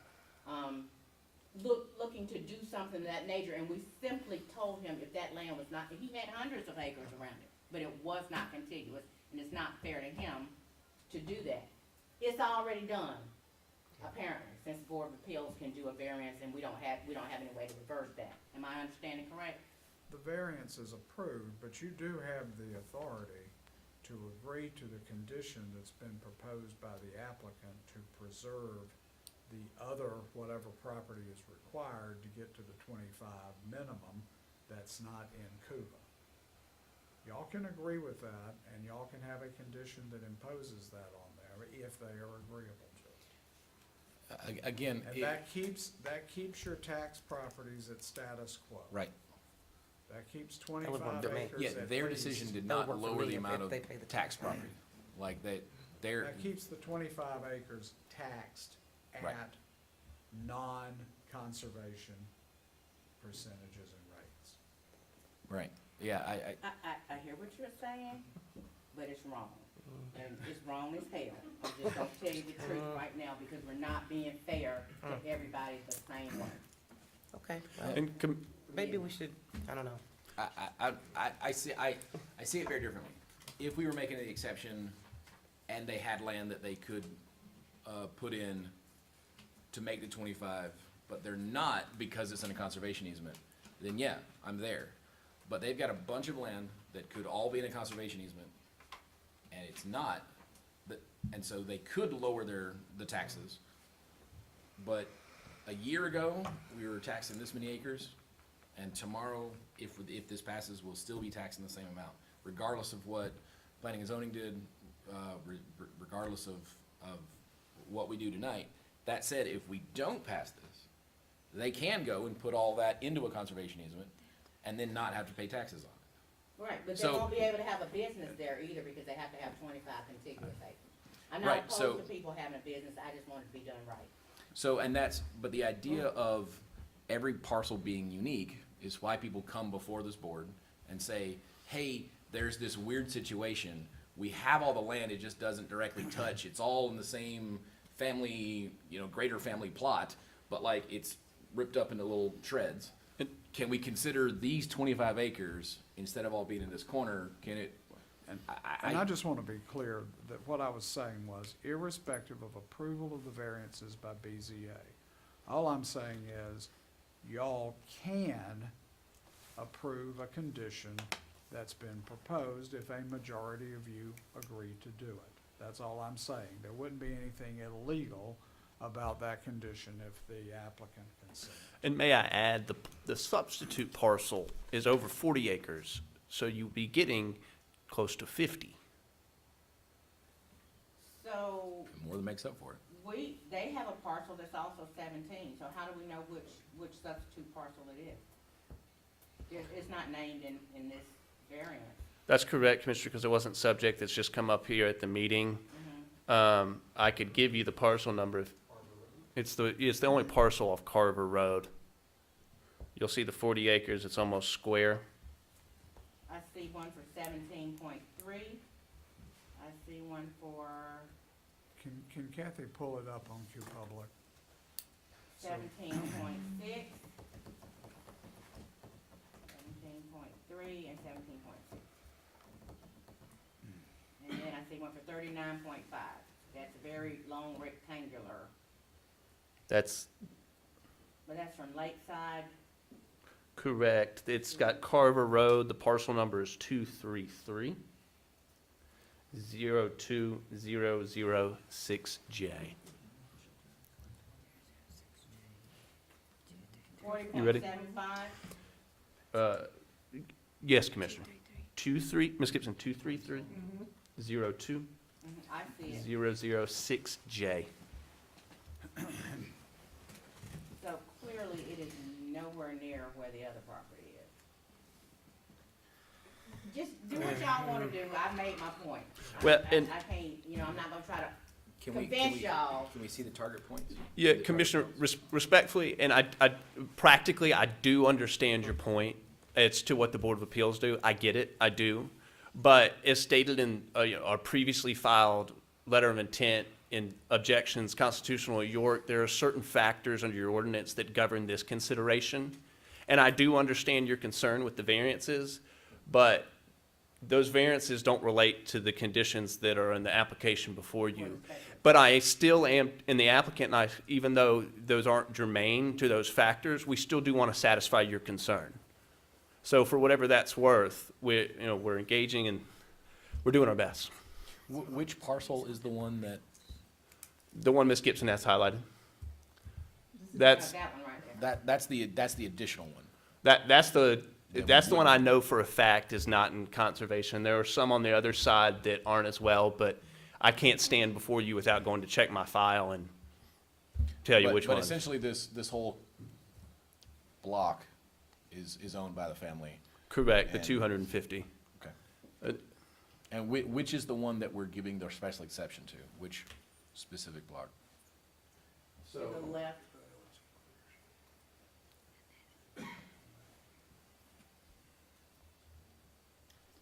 There you go. Ms. Gibson, if you'll go up. Those are all the parcels owned by. To the The- left, Kathy. Yeah, that's the entire farm, and those top two, All the way to the left, correct, right Correct. there, and That then one. the one below it. And then that one? that's correct. Yeah, that's fine. But then the big one there on the corner, that's the one that's in the conservation easement? That's correct. And again, I just don't know off the top of my head. I can pull it up on my file, but some of the southern ones aren't in conservation either. Right, I don't know if it's 17, there's two parcels, one 17.3 and one 17.6. And another, that one is 40 something.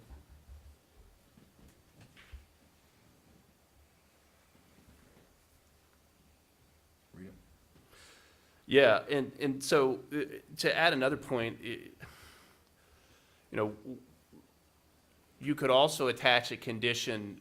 You have a couple options here. If you don't like that it's not contiguous, you could conditions. Yeah, you could say that wait till the CUVA expires, and say that 25 shall be pulled out and you'll replat all of it. And there's a lot of things you can do to satisfy your concern. Again, we're trying to satisfy your concern, but as to the special exception factors, it's a different ballgame. That seems like a hassle. Ryan, what do you think?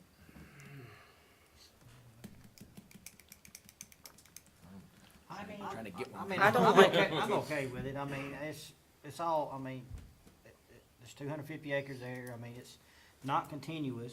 I mean, it's not touching it, but as long as we get our tax money out of it, I mean, I'm okay with it. And I know that sounds good, but I'm just a little concerned about if, because I think no one really knows, if there were a situation in the past where this did not get passed. You know, it kind of that worries me. I know there was one that asked for a special exception for having less than 25 acres, but they had no other land to give us. The rest of their land was in a conservation easement. And we know this for certain. Mr. Williams, you I'm sorry, probably I remember don't who it was. recall. I don't It was recall. right off of, off Feel of like like it was 92 and Joe like Bailey. Vaughn up that way. And, they had like a house on one of them and a house Well, here. you know, if we approve this, you know, we gotta be careful moving forward. That's all I'm saying. No, That's, it won't be any need to be careful. We would have already stepped in it. yeah. I mean, you know, I'm Yeah. just saying, it's a done Right. deal. All we're asking, they're asking us for is a special Yeah. exception. But So- conditions. Whatever y'all decide. Ryan, your district, make the motion. Barely. Let's do fight over who's district. But, Chairman, I'm gonna approve, application 22-1S L&C Partnership LLP owner Taylor English Duma LLP agent 203 Lakeside Drive, approximately 10.78 acres located in lot 75 in the second land district, requesting a special, that's what I'm gonna approve. Now, with the conditions as Yeah, discussed. with the conditions to, not put, I forgot what the lot number is over off of Carver Parcel Road, 233020006J. into, conservation, so we can continue to get the right amount of taxes for it. And that's with the consent of the applicant. That's correct, Chairman. Okay. All right. And you're good with it? Okay. I'll second. I want to see it from the horse's I'll second. mouth. All right, we have a motion and a second. Any further discussion? All right, hearing none, all in favor, raise your hands. 3, all opposed? Motion passes 3-1. Thank you, Commissioners, for your time. Thank you for coming on. Kathy, make certain we've got the right parcel identified as you're I doing will. the. It's certainly our intent that that's the one that's on, that was highlighted there. I think, Yeah. my eyes, I've I'm got it. not I'm 40 looking yet. I for think it. I said the I'll right make number of sure that zeros. I No, you There didn't. was several zeros and they're very small. Okay, You ain't 40 yet. old business or other business. No, Nope, we have you item can't number just leave 5. Oh, that's right. Item number 5, the Grizzly Grizzly. Lane exception for, The a manufactured home. manufactured home. Mr. Chairman, I would like to make a motion that that this board initiates, a zoning application to allow, a mobile home to be placed on a property where an existing mobile home was on Grizzly Lane. We had this come before us, but I feel like we didn't have all the information that we needed. We were given maybe some inaccurate information, and the decision that we made, was not correct for that community. Brad, you want to talk about it? Yes, sir, Mr. Chairman. She's So- got a motion, right? Got a motion on the I'll table. second the motion. Go ahead. Wait, wait, wait. She already made the what's your motion. My motion is to initiate an application to approve replacing a mobile home She's at an approving it. existing mobile home Okay. I don't know the exact number, but it's Grizzly Lane. So we've got a motion and a second by the Forward. board itself to initiate this zoning To approve exception, the this application. application. Okay, so we've got a motion and a second. Is there any discussion? We're opening up our own application Request for that to based happen. on, we think perhaps we got some bad information when they brought it. Right. Let's revisit Right. this. Okay. All in favor of that motion, raise your hands. I thought you were gonna discuss it first. Well, this is just to open the application, and then we're gonna discuss granting that? Is that the idea? Is that? No, it'll have to. No, it has to go It'll through have to go P&Z. back through. It'll go Okay. back through, but The the rezoning application, process. instead of someone else being an applicant, we're the applicant. Sure, Okay. sure. Do we want, So Matt, you wanna talk about it? He seems very eager. Let's let him. Okay, we can talk about it. I was gonna say, I've got a question, Mr. Chairman. You said a rezoning application, this was actually a special exception. Special So, exception, I'm sorry, okay, special so, exception. all right, so now I'm tracking. Okay. So, Now we're good. You do have the authority as a board to initiate a special exception application. I do want to just let you know of two things that potentially impact it. Number one, there is a provision in the special exception section in section 413, I believe, which provides that once an application for a special exception is denied, it cannot be rebrought for a year. Now, what's unclear from that is whether that applies to the applicant, or does that carve out an exception for y'all to be able to do it? And the other thing you need to be cognizant of is that we received a similar request from Ms. Brack in the east part of the county at the end of 20, where she had been denied for a manufactured home, and subsequently, she was denied. She requested similar relief, reconsideration, relief from BOC, and she was told no, and she sued in Superior Court. The case was dismissed because it had not been filed properly. I just want you to be cognizant of that. Okay, I got a question about that, but isn't it this case, it's basically replacing a remanufactured home? I think with hers, That's she was trying to. She wanted to put a home Right. where She there was wanted- already But a we're house. talking about one that's already here. She wanted to place a new home, and, she wanted to place a new home on a piece of property that had no improvement. All right, and we tried to encourage her to pursue any number of other options. She did not, partly because of economic reasons, and then she ultimately, like I say, initiated a lawsuit challenging it. Again, I'm just letting y'all know. I think it's different, I actually. mean, I feel like it's different, Mhm. because in her case, we did look at the numbers, and there was not a trend for mobile homes. Right. But if you're replacing an existing home, you're not changing the trend, you're basically just at the status quo. And I think we learned also in that area, I think we're talking about 60%, I think, of the homes there were manufactured. So, it is with the trend there. And once again, we're replacing it, we're not adding to it. So duly noted, Newton. Yes, We got thank you. you. Any other discussion? Okay. All in favor of initiating a special exception request to place a manufactured home on Grizzly Road, raise your hand. 3, all opposed? 1. All right, approved 3 to 1. Okay, I gotta take a break now. Anything else? Do we need a break? Do we need a break? Okay, we're gonna take a 5-minute recess right fast.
All right, we all back?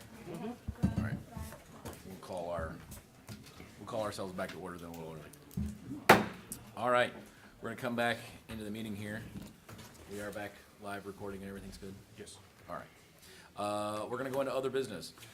Mr. Chairman, could I ask that we amend the agenda to swap items 1 and 2? I was gonna say we should, because, I won't say they're the same thing, but they're definitely related. We had the one for the other. It doesn't make any sense to talk about the one before the other. So I'll make the motion to officially amend the agenda to switch those two things. Okay, and I'll second that. All right. We got a motion and a second. Is there any other discussion? Again, I think we need to talk about the one before we talk about it. The one is sort of the fallback for the other. All in favor of amending the agenda to switch those two, raise your hands. All right, all opposed, 0. Oh, these are not the same document? Guys, hey, guys. Thank you, sir. We're back in order, sorry. All right. So we're gonna switch those two. So we're gonna talk firstly about the amendment. Mr. Gallo. This is back on your agenda from January. We had hoped to have a community meeting that we were not able to do. I was in discussion with Mr. Betty when he was first here. And with his departure, that did not happen. The amendment, the text amendment that you have in front of you is essentially the same as it was in January regarding the North Expressway Improvement District overlay. Now, we did go back and do a proof and caught some nits and just some minor things that are not of particular consequence, just to clean up, when I did a review for this agenda. All right. Let's walk back through this. We were tasked with providing an overlay district that substantially increased the aesthetics and quality bar related to development on the North Expressway. Now, the ordinance you have does that. The ordinance you have is a standard ordinance that comes from input from review of other county ordinances with this type of development overlay. And it is heavy on aesthetics, construction materials, and landscaping to improve the way 1941 looks. Now, let me tell you what the only controversy attached to this should be is the fact, and this came from your direction, that we delete outside storage from the properties that were along the corridor. Outside storage being defined as either material or finished product. But that knocks out cars. Outdoor storage does? That's correct. It would knock out cars. It would knock out a car lot. It would knock out the outfit that puts utility storage buildings, okay, on the road.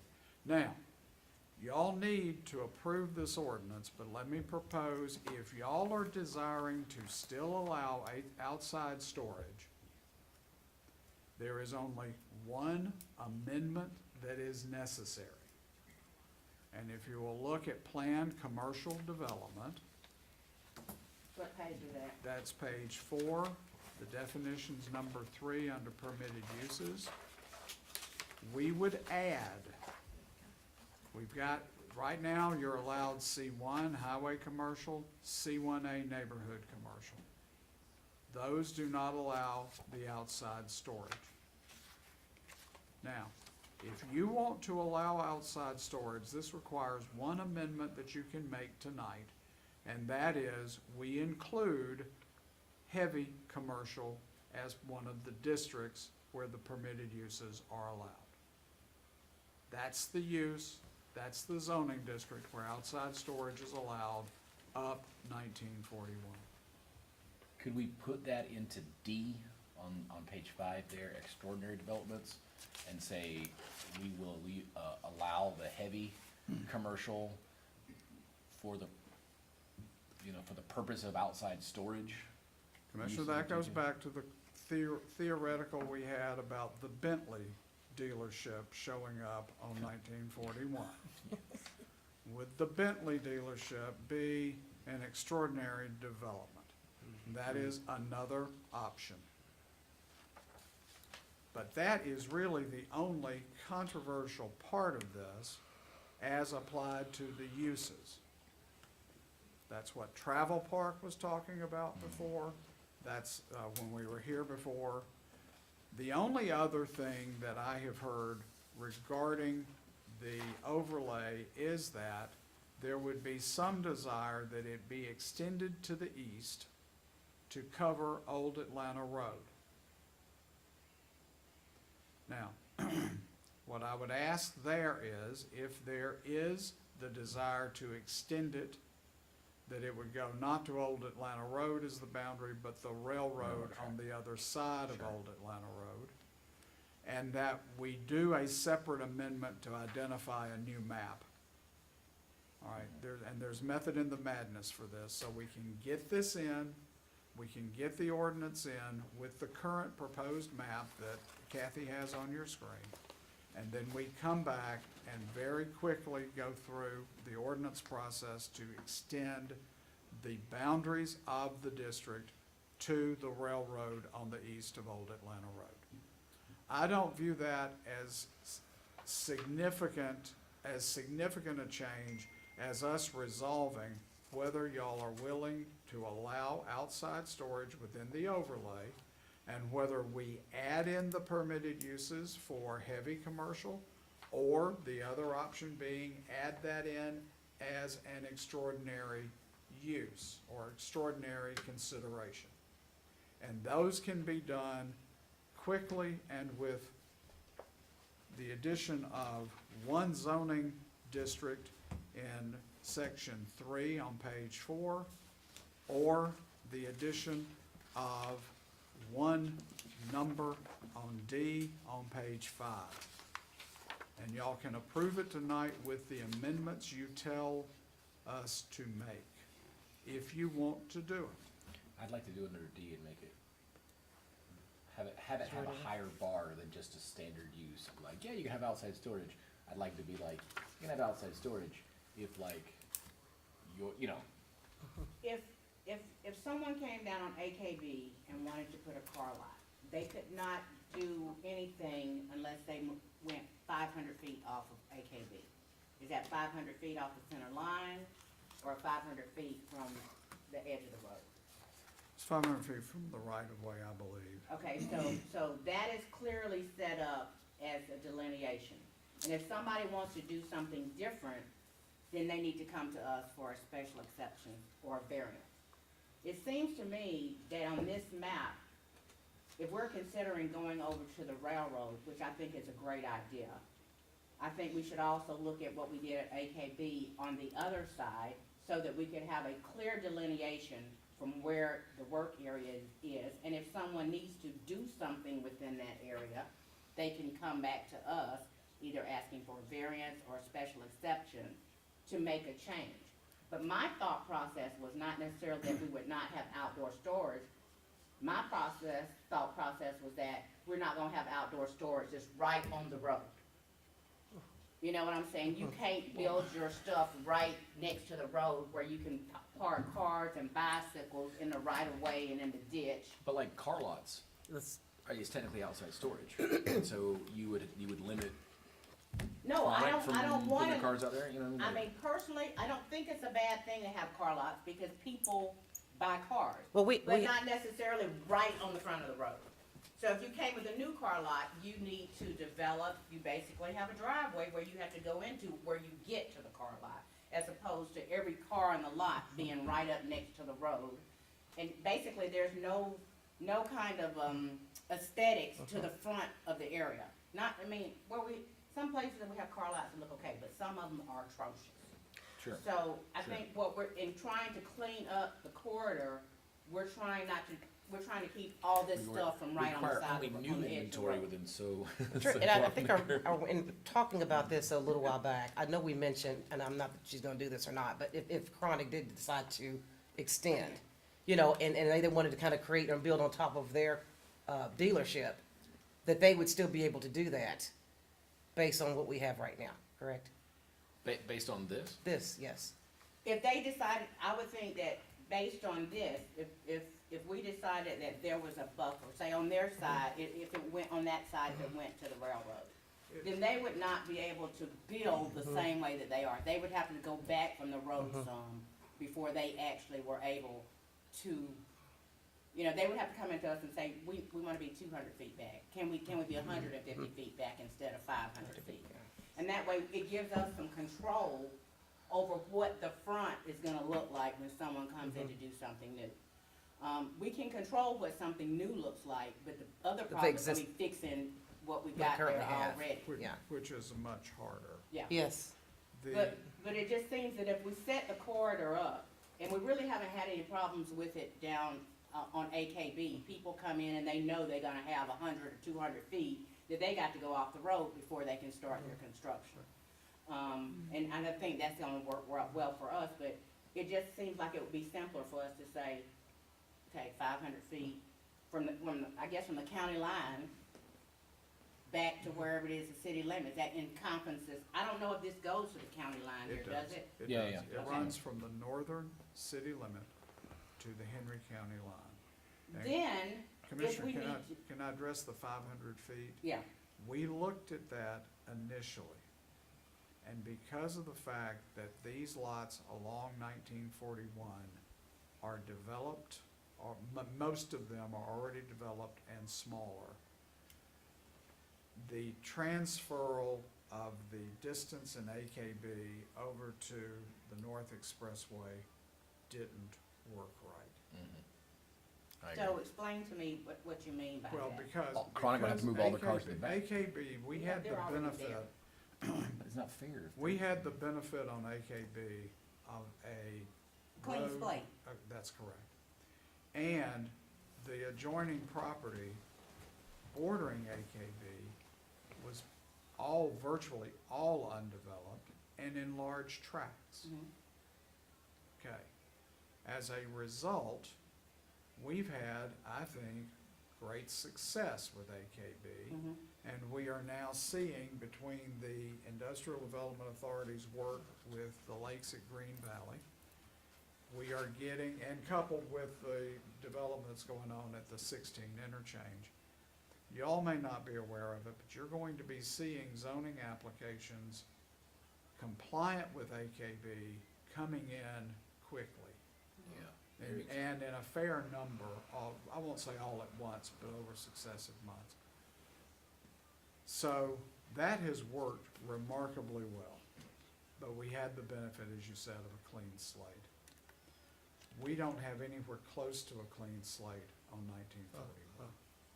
And when we tried to apply the 500-foot distance, because that's what we did at first, it divided subdivisions. It crossed roads that exist where you might not have wanted. I'll give you an example, Wood Road, which runs parallel to 1941 between Sunnyside and Malheur Road. It crossed Wood Road, and on the other side, it crossed the railroad track on the east. And the question became, are those really properties that you want to have subjected or governed by that particular overlay? So we tried to strike a balance. And literally what the Planning Commission did in getting this map to you that you see on the screen is just literally drawing the line using existing parcels. Where, with an emphasis on trying to preserve, if you look where the middle of roughly the lower, just in the lower half, you'll see an almost triangular shaped property that goes back. That is property, I believe, that is north of Birdie Road and is one of the largest undeveloped tracts we have. So why would you take that all the way back that far when everything else is just in immediate area Because it's of? one track. Well, remember, in AKB, we have the rule that if the boundary line, which is 750, I believe, if a piece of that parcel is in AKB, The whole parcel. AKB covers the whole parcel. Okay, Okay, and this was hard to do. Kathy, can you move the map up just a little? No, that's as far up as it'll go. Okay. All right, but if, there should be a little, like, for example, you can see where there are subdivisions that would be impacted. There you go, Oh, move it up. there you go, yes, ma'am. All right, and if, as you keep going, now, these are the ones, I'm sorry, I said that one below was Birdie Road. These are the two at Birdie Road, north of Birdie Road, which have a significant amount of undeveloped property, where you want that to be developed as a planned development. Okay, that is where this ordinance is best applied. If you, Kathy, can you keep going up a little? Yeah. Now that I'm which way's up? All right. Now, you can see where racetrack is, no, right at Malier or school. okay, yeah, this doesn't have anything on it. It goes, the green line up at the top is Henry County. Okay? That's School Road, okay. Okay, cursor on up toward, there we go, I'm sorry, it wasn't, keep going, Kathy. Malier. All right, it's Malier, I have Malier and school mixed up, I'm sorry. All right, notice that you have Wood Road that runs parallel through Sunnyside, Mhm. and if we carried that line further west, as you go down to Hill Pine and Magnolia Trail, you're hitting residential lots and dividing them between the overlay. And it So was, why wouldn't you put the property that's on the other side of Wood Road? Because the front side of Wood Road, there's no development there, is it? On Malier Road? that's Dollar General now. Okay, so you have the bottom part of that is Dollar General, which would No, be. the top is. The four corners of, at Malier and 1941 are all developed. Okay, Now, Planning Commission considered extending it to the west of Wood Road, but made the decision to not do it because Wood Road is such a significant divider in and of itself. All right, Kathy, cursor down a little bit. And you can see, after you get down into past Sunnyside and before you get to Birdie Road at Mentor, you can see how you start seeing these smaller lots that are on both sides, smaller parcels. Most of these, excuse me, most of these are developed. And these become probably the most problematic component of trying to put in this overlay. And I might add, it's not just this overlay. I've got a case right now in Henry County where a man who's owned a piece of property and used it for years is impacted by an overlay that restricts his use out. All right, so when you are taking an overlay and you're placing it over existing road that's had development for the past 60 years, developed 60 plus years, it becomes a problem and you have to, the question is, how do you draw the line? So what we've tried to do is give you a map that has the greatest undeveloped parcels identified within the overlay to give us the ability to have the greatest control over those developments, or the greatest input over those developments on those tracts. Kathy, keep going down. Okay. Now, if you get to Birdie Road, y'all may remember the tract, excuse me, the tract that is just west of 1941 at Birdie Road was proposed for a shopping center, and the tract north of Birdie Road was proposed for a Publix grocery store right before the recession. All right? And those were zoned for that. Those are also tracks that are at a major intersection that remain undeveloped. Now, cursor down a little more. And then the closer you get to Griffin, the fewer large undeveloped tracks you have. And our challenge is going to be, you can see Chronic here at Glenwood.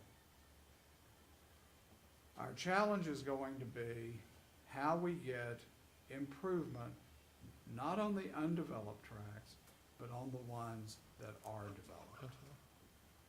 So that's the reason when you have a divided, you have a snaggletooth kind of boundary that's not at just 500 or 750 feet.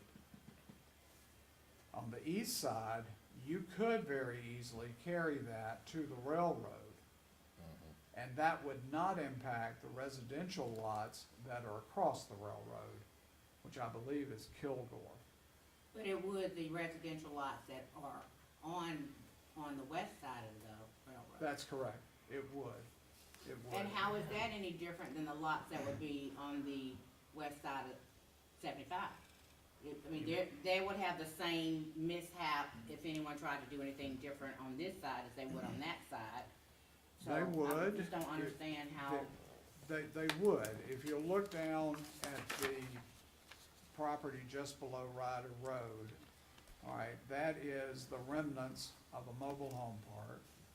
And I'm talking about between the current boundary and the railroad. That's the remnant of a mobile home park. And because the railroad is such a dividing line, and because of its proximity to Old Atlanta Road, there's just not a lot of space there for folks to do stuff with. But that would permit you to protect the west side of Old Atlanta Road under the prospect and anticipation that nobody's really going to do much on the east side between Old Atlanta and the railroad. But then look, so you're correct when, go back up, Kathy. Because you can see Old Atlanta and you can see where the railroad runs. And then you can see how the houses that are to the east don't come off of Old Atlanta, but they come off of Kilgore or other ones. Now, at least up to Birdie Road, that's something safe to do. Now, how you want to deal with the properties on Old Atlanta leading up to the Sunnyside city limit, and you can see them now. Gosh. All right. And that's a hodgepodge of manufactured homes, houses that need repair, and decent houses. So for that reason, you have the map that shows the layout for where the Planning Commission, after about 2 work sessions, made the call on where the line should be drawn. Now again, y'all can play with it some, but there was method in the madness. Now, but this doesn't, now let's look at, can you find Chronic, Kathy? All right, under the current ordinance, the current draft, Chronic would become a non-conforming use, but could continue to use the entirety of their property for what they've got. Okay, now let's go back up to that property north of Birdie Road. How would they be non-conforming? I'm sorry, because the current ordinance doesn't allow commercial uses with outside storage. And under our ordinance, outside storage includes the finished product, just not supply materials or, for example, building materials. Now, let's look at the property here north of Birdie. You have 2 fairly significant tracts. One of them is just north of Timber Ridge Manufactured Home Park on both sides of the road. That could be developed under the current ordinance as either a residential development, single-family detached, a condo development, or mixed use or commercial. In contrast to AKB, that property, which is still raw land, could not be used for industrial along 1941. And if you look at the requirements, the development requirements under each of those types of development, again, you will see that this ordinance is heavy on requiring an upgrade in aesthetics of the building, construction materials and appearance of the building, elimination of as many curb cuts as is possible, and heavy on landscaping, both near the right-of-way and on the backside of the property. Okay? So the ordinance that you're doing is best and most applicable to those type tracks. So I am definitely, I don't like a lot of the outside storage, but I think it's unreal to imagine that people will be, that we can get businesses on there that will not have a property they want to show outside. Then y'all need to tell me how to do a modest revision to get that in. How do you want it in? I have an idea. I've been writing some language. Okay, I am not a land use attorney. that's all right. We have one. That's So all I right. want to run this by you. On page 4B, number 3, for planned commercial developments, any principal, et cetera, we add an A underneath there that says, and C1B is the outside storage, correct? It's highway, it's a heavy commercial, that's correct. But we're not allowing that in the overlay zone, are we? Yeah, that's what this would be. You haven't so far. You could put that as a special exception use. What's Yeah. a car dealership? The car dealership right now is allowed in highway commercial C1. Well, not take that back. It's got to be outside storage or we go to Right. C1B. C1B. I'm sorry. All right. But James, I'm sorry, I interrupted you. Go So- ahead. A, C1B is allowed for the purpose of outside storage only with a special exception of approval conditioned upon aesthetic requirements as specified at the time that approval is granted. All right, we can do that. Does that make sense? Say that one more That time. way, Say that one more time. so C1B is allowed for the purpose of outside storage with a special exception approval with conditions of aesthetic requirements as specified at the time approval is granted. So you have to come and ask, hey, we want to have a bigger RV park, we want to. And this is what it needs to look make a like. car dealership. Okay, you can get that, right? This is an allowable thing. If it's not heavy commercial, if it's for outside storage, the C1B limited to just the outside storage. And, like, you're aware ahead of time coming in that we're gonna put aesthetic requirements on it, so it's not shenanigans like some of the stuff we have now. What- And I think that strikes a balance between what we're trying to get and what we've got. What I would add is I would take what you said, the intent of what you said, I would put it as B4 because it properly follows planned commercial developments. Okay, put it under B4. It would be a separate section to allow a commercial development with outside storage as a special exception. And then subject to the other architectural criteria that are in, and you could, and that would permit them to have to come to you. It doesn't eliminate outside storage, but they've got to come to you to ask for authority to be able to have it. And there's a lot of difference between having the Bentley dealership that we talked about versus having, Right. The lawnmower repair shop. or Mechanic shop. Or a junkyard. Mr. or- Perkins' Mhm. little outbuildings on MLK down toward Highway 19. So, I but like it it. doesn't restrict, I like it. residential development, No. but you could literally come in and put a residential development 200 feet setback from the road, and they could just start building apartments or houses right there. Not apartments, we don't allow apartments on. But you did say townhomes, right? We said condominiums, and that's part of what we're looking at in terms of possible restrictions dealing with build-to-rent developments. This would allow only a condominium townhome development that would be a planned development for that. Now, you could come in and you could do a single-family detached subdivision, subject to complying with planning and bringing a site plan that is consistent. And there are 3 zoning districts that could be the underlying basis for it, Gwen: R1, R1A, and R2. That's 1750 and above. 1750, 2,000, and 2,500 square feet. So let me understand you correctly. We are not interested in having people to come here and build apartments. Is that what, that's what we're Yes. saying? This does, the overlay does not allow apartments. Right. Okay, The overlay doesn't, right, okay, just the overlay. okay, cause I have a problem with that when 70% of the city of Griffin is rental. I understand. And if people need a place to stay, how can you say we don't want apartment? It's I mean, just, yeah. R3 still remains, subject to y'all approving a rezoning application to send somebody to R3. But just in the overlay, apartment complexes are not permitted.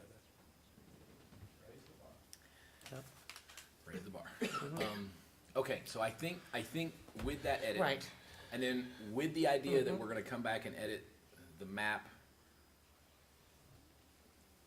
maybe Y'all widen give it, us maybe specific- direction to edit, come back to you. But we'll come back adopt for this that. tonight, Yeah, adopt it. and give us direction to come back with revisions to the map. But with that edit, I think we get what we want out of the overlay, and the business owners still get what they want. Correct. Have the ability to, hey, no, seriously, we're selling $250,000 vehicles, it's fine. Right? That kills 2 birds. I think this makes everybody happy. I'm getting all kinds of nods from every direction. All right. Who nodded? I did. Oh, okay. I'm okay with it.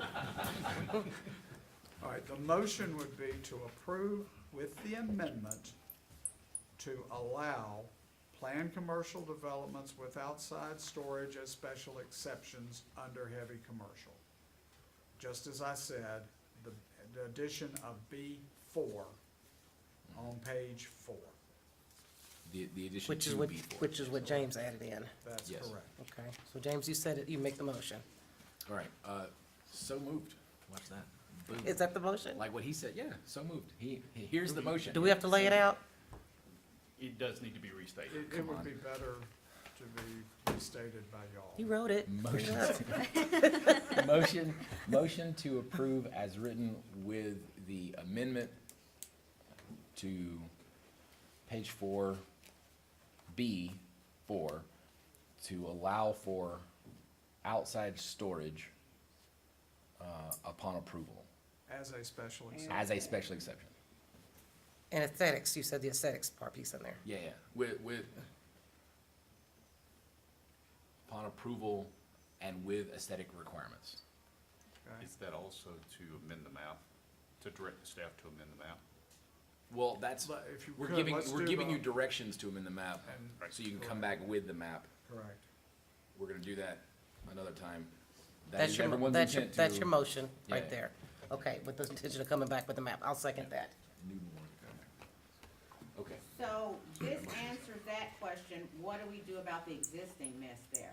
What if they wanna expand? Does this address any of that? We send, What We're if going they- back, we send Marshall Webb out. no, I think we're gonna go back and look at the map. That's what that's about, right? Well, the direction was we go back and look at the map, and when what you're raising is a question of a non-conforming use that exists. Right, that exists, and if they want to It's- expand, It's under the regular rules governing non-conforming uses. It provides that non-conforming uses are covered, and the procedures for non-conforming uses are the same as in section 4, hold on. When you need to find something, you never can find it. Hold on.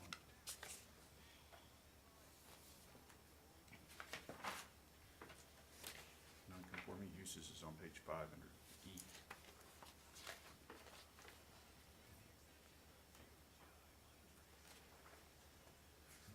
what is a setback on Northeast No, Expressway? okay, non-conforming uses is 5, section E and 2205D. It's page 5. Page Oh, five. non-conforming uses are governed by section 403, that is our standard provision governing non-conforming uses. So non-conforming uses within the North Expressway Improvement District will be treated the same as any other non-conforming use. All right, you ask about setbacks, the setbacks vary a little. The setbacks are different for each of the proposed planned developments. Excuse me.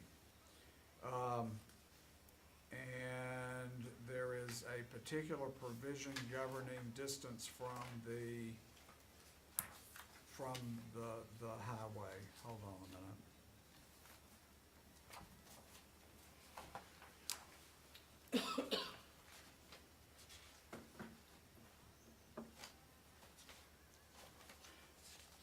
There's required, look at section,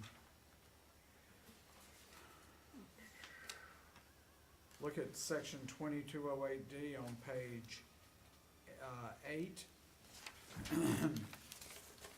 There's a requirement of a 50-foot landscape area from the boundary of the right-of-way. And then in addition to that, there is a landscape area buffer for the rear. So again, this is heavy on landscaping, that as the development's done, they've got to put in that landscape buffer on the front, so development's not going to occur at all until you're 50 feet past the right-of-way. So, draw me a line. How long is this from this side of the wall to the other? That 50 feet? No, I would estimate, I could You lay might- myself you might down have 10 or 30. 12 times and measure, but. you might have 25 or 30 in here. It's bigger than my office, which is 20 by 20. So I'm just saying from this side of the wall to the other. It's probably Is- about 30 feet, It's about 30 feet. probably about 30 feet, but don't hold me So to that. that's not a lot. Well, 50 feet is not a lot. from the right-of-way, and that's got to be landscaped. From 50 feet from the right of way. That means on the other side of the ditch. Well, wherever the right-of-way line is, Uh-huh. 50 feet from that is a landscaped buffer that has to be planted and part of the plan that they come in and bring in. And by, Ms. Williams, by that being a highway, it's at least 50 to 60 feet from the center line of the highway, depending, would be the, Right. With the right of way. Right. Because it's the end of the right of way, so it's the So- right of way so plus. from the right of way back that he's talking about. So for Okay, not example- 50 feet from the From the road. roadway, No, no, no, right? no, no, right from of the way. right-of-way. So for example, on the car lots that are up there, okay, you've got cars that if not in the right-of-way or right at the right-of-way, if those were built now, they would be set back 50 more feet from the edge of the right-of-way, and that 50 feet has to be landscaped. Okay. All All right, right. we got a Sing- motion. Well, okay, one more thing. Single-family homes, I know that that's listed in here. Yes, ma'am? Would this be a subdivision? Because I'm thinking detached single-family homes will require curb cut. All right, what they have to do for a residential development is the same thing they have to do for a commercial development. It has to be a planned development. And that residential development will have that same 50-foot landscape buffer from the right-of-way before you get to construction.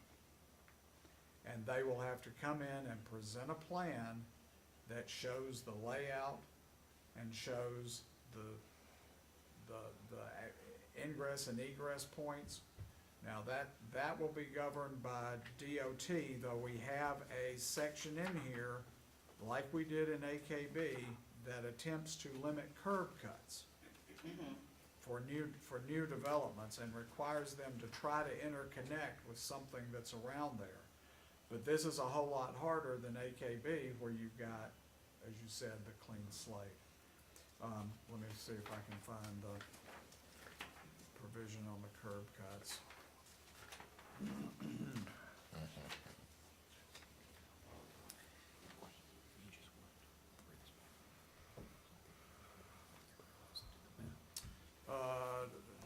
Look at page 11, this is section 22.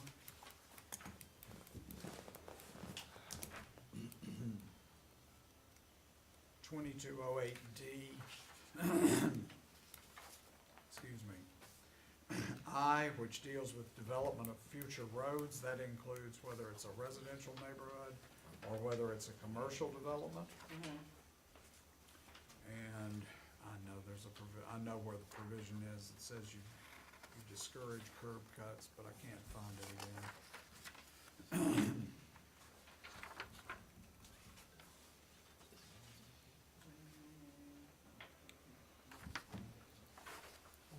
Curb and gutter on page 13, That's for the that's for a, internal like a development. subdivision. No driveway for residential dwelling shall be allowed on US Highway 1941. Is that what you wanted to hear? I'm sorry, read it again. I said, no driveway for a residential dwelling shall be allowed on US Highway 1941. That's part of it, but there's another provision as well, Okay. and that's what I'm having trouble finding.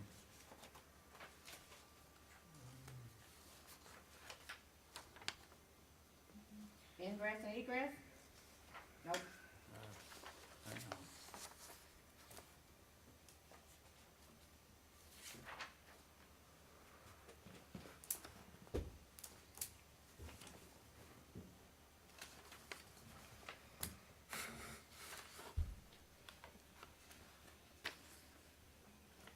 While y'all are looking at this, I think there's actually somebody signed up to speak on this. Okay. I'm gonna call on them if they still wanna speak. Nadine Graham?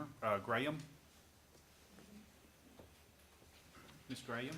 Ms. Graham, come on up, name and address, sorry that we didn't get to you Thank you, earlier. Mr. Chairman and Honorable Board of Commissioners. I appreciate the job you do for Spalding County. I was born and have lived here most of my life, and I appreciate that you're willing to do your best to keep Spalding County beautiful, because that means that it'll be more attractive and I can sell more homes. So I have the property, well, my address is 811 Ashton Place. And I have the property at 2407 Old Atlanta Road listed for sale and under contract with DC4 Holdings LLC. So this is not actually against the amendment. This is for the moratorium. But I'll just go ahead and finish. So this property is 11.540 acres, which has 2.674 acres zoned commercial on the North Expressway side. The remaining acres, which is 8.87, continues to Old Atlanta Road, and that is zoned residential. This property has been on the market since June 14th, 2020. It was considered by several prospective buyers. We had it under contract with U-Haul, who terminated their agreement because of the zoning. The current agreement is perfect usage for this property. The buyer wants to build their real estate office on the North Expressway and build several smaller homes on the remaining property, which has neighborhoods of small homes on either side. There's no rezoning required. And this is a win-win proposition for everyone involved. The sellers no longer live here in Spalding County and receive no benefit from the property. They continue to pay taxes on the property every year. The buyers will benefit from the perfect location for their office and the opportunity to build homes. We realtors will benefit from the commission and recovery of funds spent to market and work on the sale. Spalding County will benefit from the opportunity to receive more taxes from the real estate office and the new homes. So we respectively request the moratorium to be lifted to allow this purchase to proceed right away. And if that's not possible, we request an exception to proceed so the buyer can continue with his plans. Thank you. Thank you. Any questions? No, I found the section, hey, 2208DA, page 8, intersections with US Highway 1941. It is preferable for new developments with frontage on US Highway 1941 to be accessed by means of development of new streets which intersect or otherwise connect through an existing pattern or future pattern of road development with the roads designated above. So it doesn't completely limit curb cuts, but that would be a criteria that a development plan would have to show connection, if at all possible, connection into existing streets that are not coming off of 1941. Okay.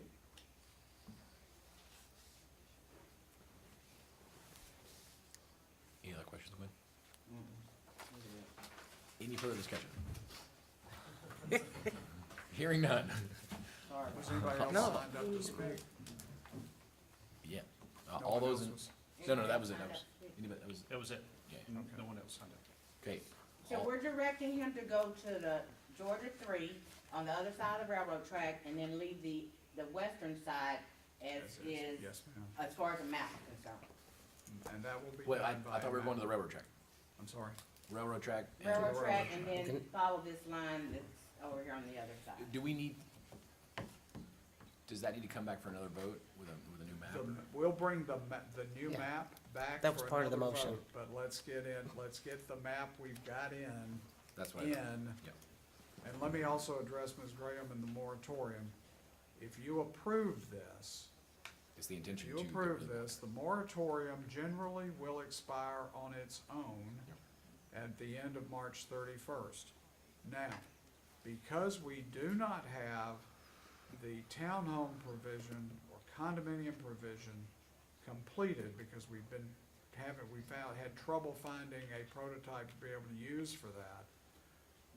I do have, because I didn't know what you were gonna do, I brought 2 moratoria with me tonight. One that would have simply extended the moratorium, which you won't need, and another one that applies a limited moratorium for 60 more days on condominium residential development. So we can get that box filled in the ordinance. Okay, we need to vote on this. Sold. All right. That'll come up in a second. All right, all those in favor of this resolution as amended tonight? Raise your hands. All your verbiage, yes. Yes. All right, all those opposed? 4-0, fantastic. Now, now let's talk about moratoriums in general, considering a 1941 moratorium. You do not need the moratorium, the general moratorium. That's taken care of and supplanted by your approval. You do have sorry, let me get the right stuff. This is a document entitled Resolution to Enact a Moratorium on Residential Development on Properties Located within the North Expressway Improvement District Overlay. That would give us 60 days to get the condo section completed and back to you for approval. That sounds great to me. And would that also be the time we would actually look at the map again too, Yes, right? ma'am. Okay. I'll have the map and we'll have the condo section back to you in that It's a time. deal. Can, if you're able to get that back to us in 30 days, can we end that moratorium early as well? Yes, sir. Okay, at the next zoning meeting then. The Mid-April? moratorium will be lifted except for if we vote for this new resolution. That There is will be a correct. moratorium on the That's correct. permitting for Townhomes and condos. townhomes and condos, That's correct. but not for residential homes. Right, just townhomes and condos. Well, I will tell you, I put in residential if you want it limited to, I just find it as residential. If you want to limit it just to the townhomes that we talked about in planned developments, that's fine, and I'll revise this evening. No, I mean, residential is residential to me, that's people living. And I get that there are no apartments allowed, but then that kind of, there's nothing else you can have there. It's not gonna be a mobile home, so. But For like, me, either residential or, but if we just put it in as residential, then even like single-family brick That covers homes everything in the can't townhomes go. and the condos and And it's, everything. it's short fuse, 60 days. alright, All right, we're good with the townhome moratorium then? I need a motion in a second. wait.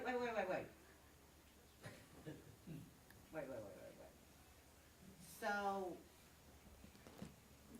the property that this young lady was talking about, I forgot your name, I'm sorry, we've been here so long. Maybe. That still locks her in to not be able to do anything, am I reading that right? For 60 days on the commercial, right? residential, if they wanna do, Ms. Graham, if they wanna do residential on the back, it locks her in for 60 days. Okay, but in terms of the rest of it, she has. The rest of it would be opened up. Okay, so yes, he just wants to do the real estate office on the North Expressway side on the 2.74 acres. And then he would eventually build homes on the remainder residential. It won't require any rezoning, and it would be the perfect usage for this property. He could start that. Okay, so I just wanted to make sure He we can already weren't do locking her hand. Yeah. Yeah. Okay, I'm good, I'm not gonna ask another question, I promise. We see the Somebody motion. write that now. down. Okay. Okay, do I have a motion then for this residential moratorium? So moved, Mr. Chairman. To And approve. to be, concluded in 60 days. Along with the map. Second. Second, all right, I have a motion and a second to, I guess it would be a new moratorium just for residential, Just for residential. just in the overlay for 60 I'm days. taking a position, the other expires, and this is a new Yep. one. Yeah. Any other discussion? Hearing none, all in favor, raise your hand. All opposed? 0. Okay, great. We don't need an executive session tonight, fantastic. All Motion we're, to adjourn. Second. all in favor of adjourning? Yay. Off we go. Everybody who's Yay. instant can stay here. Yeah, we got it done, though. My pleasure, guys. I hope that, Thanks, Newton, for your patience. by the slog, we got through it. I wouldn't want your job. Would not want your job.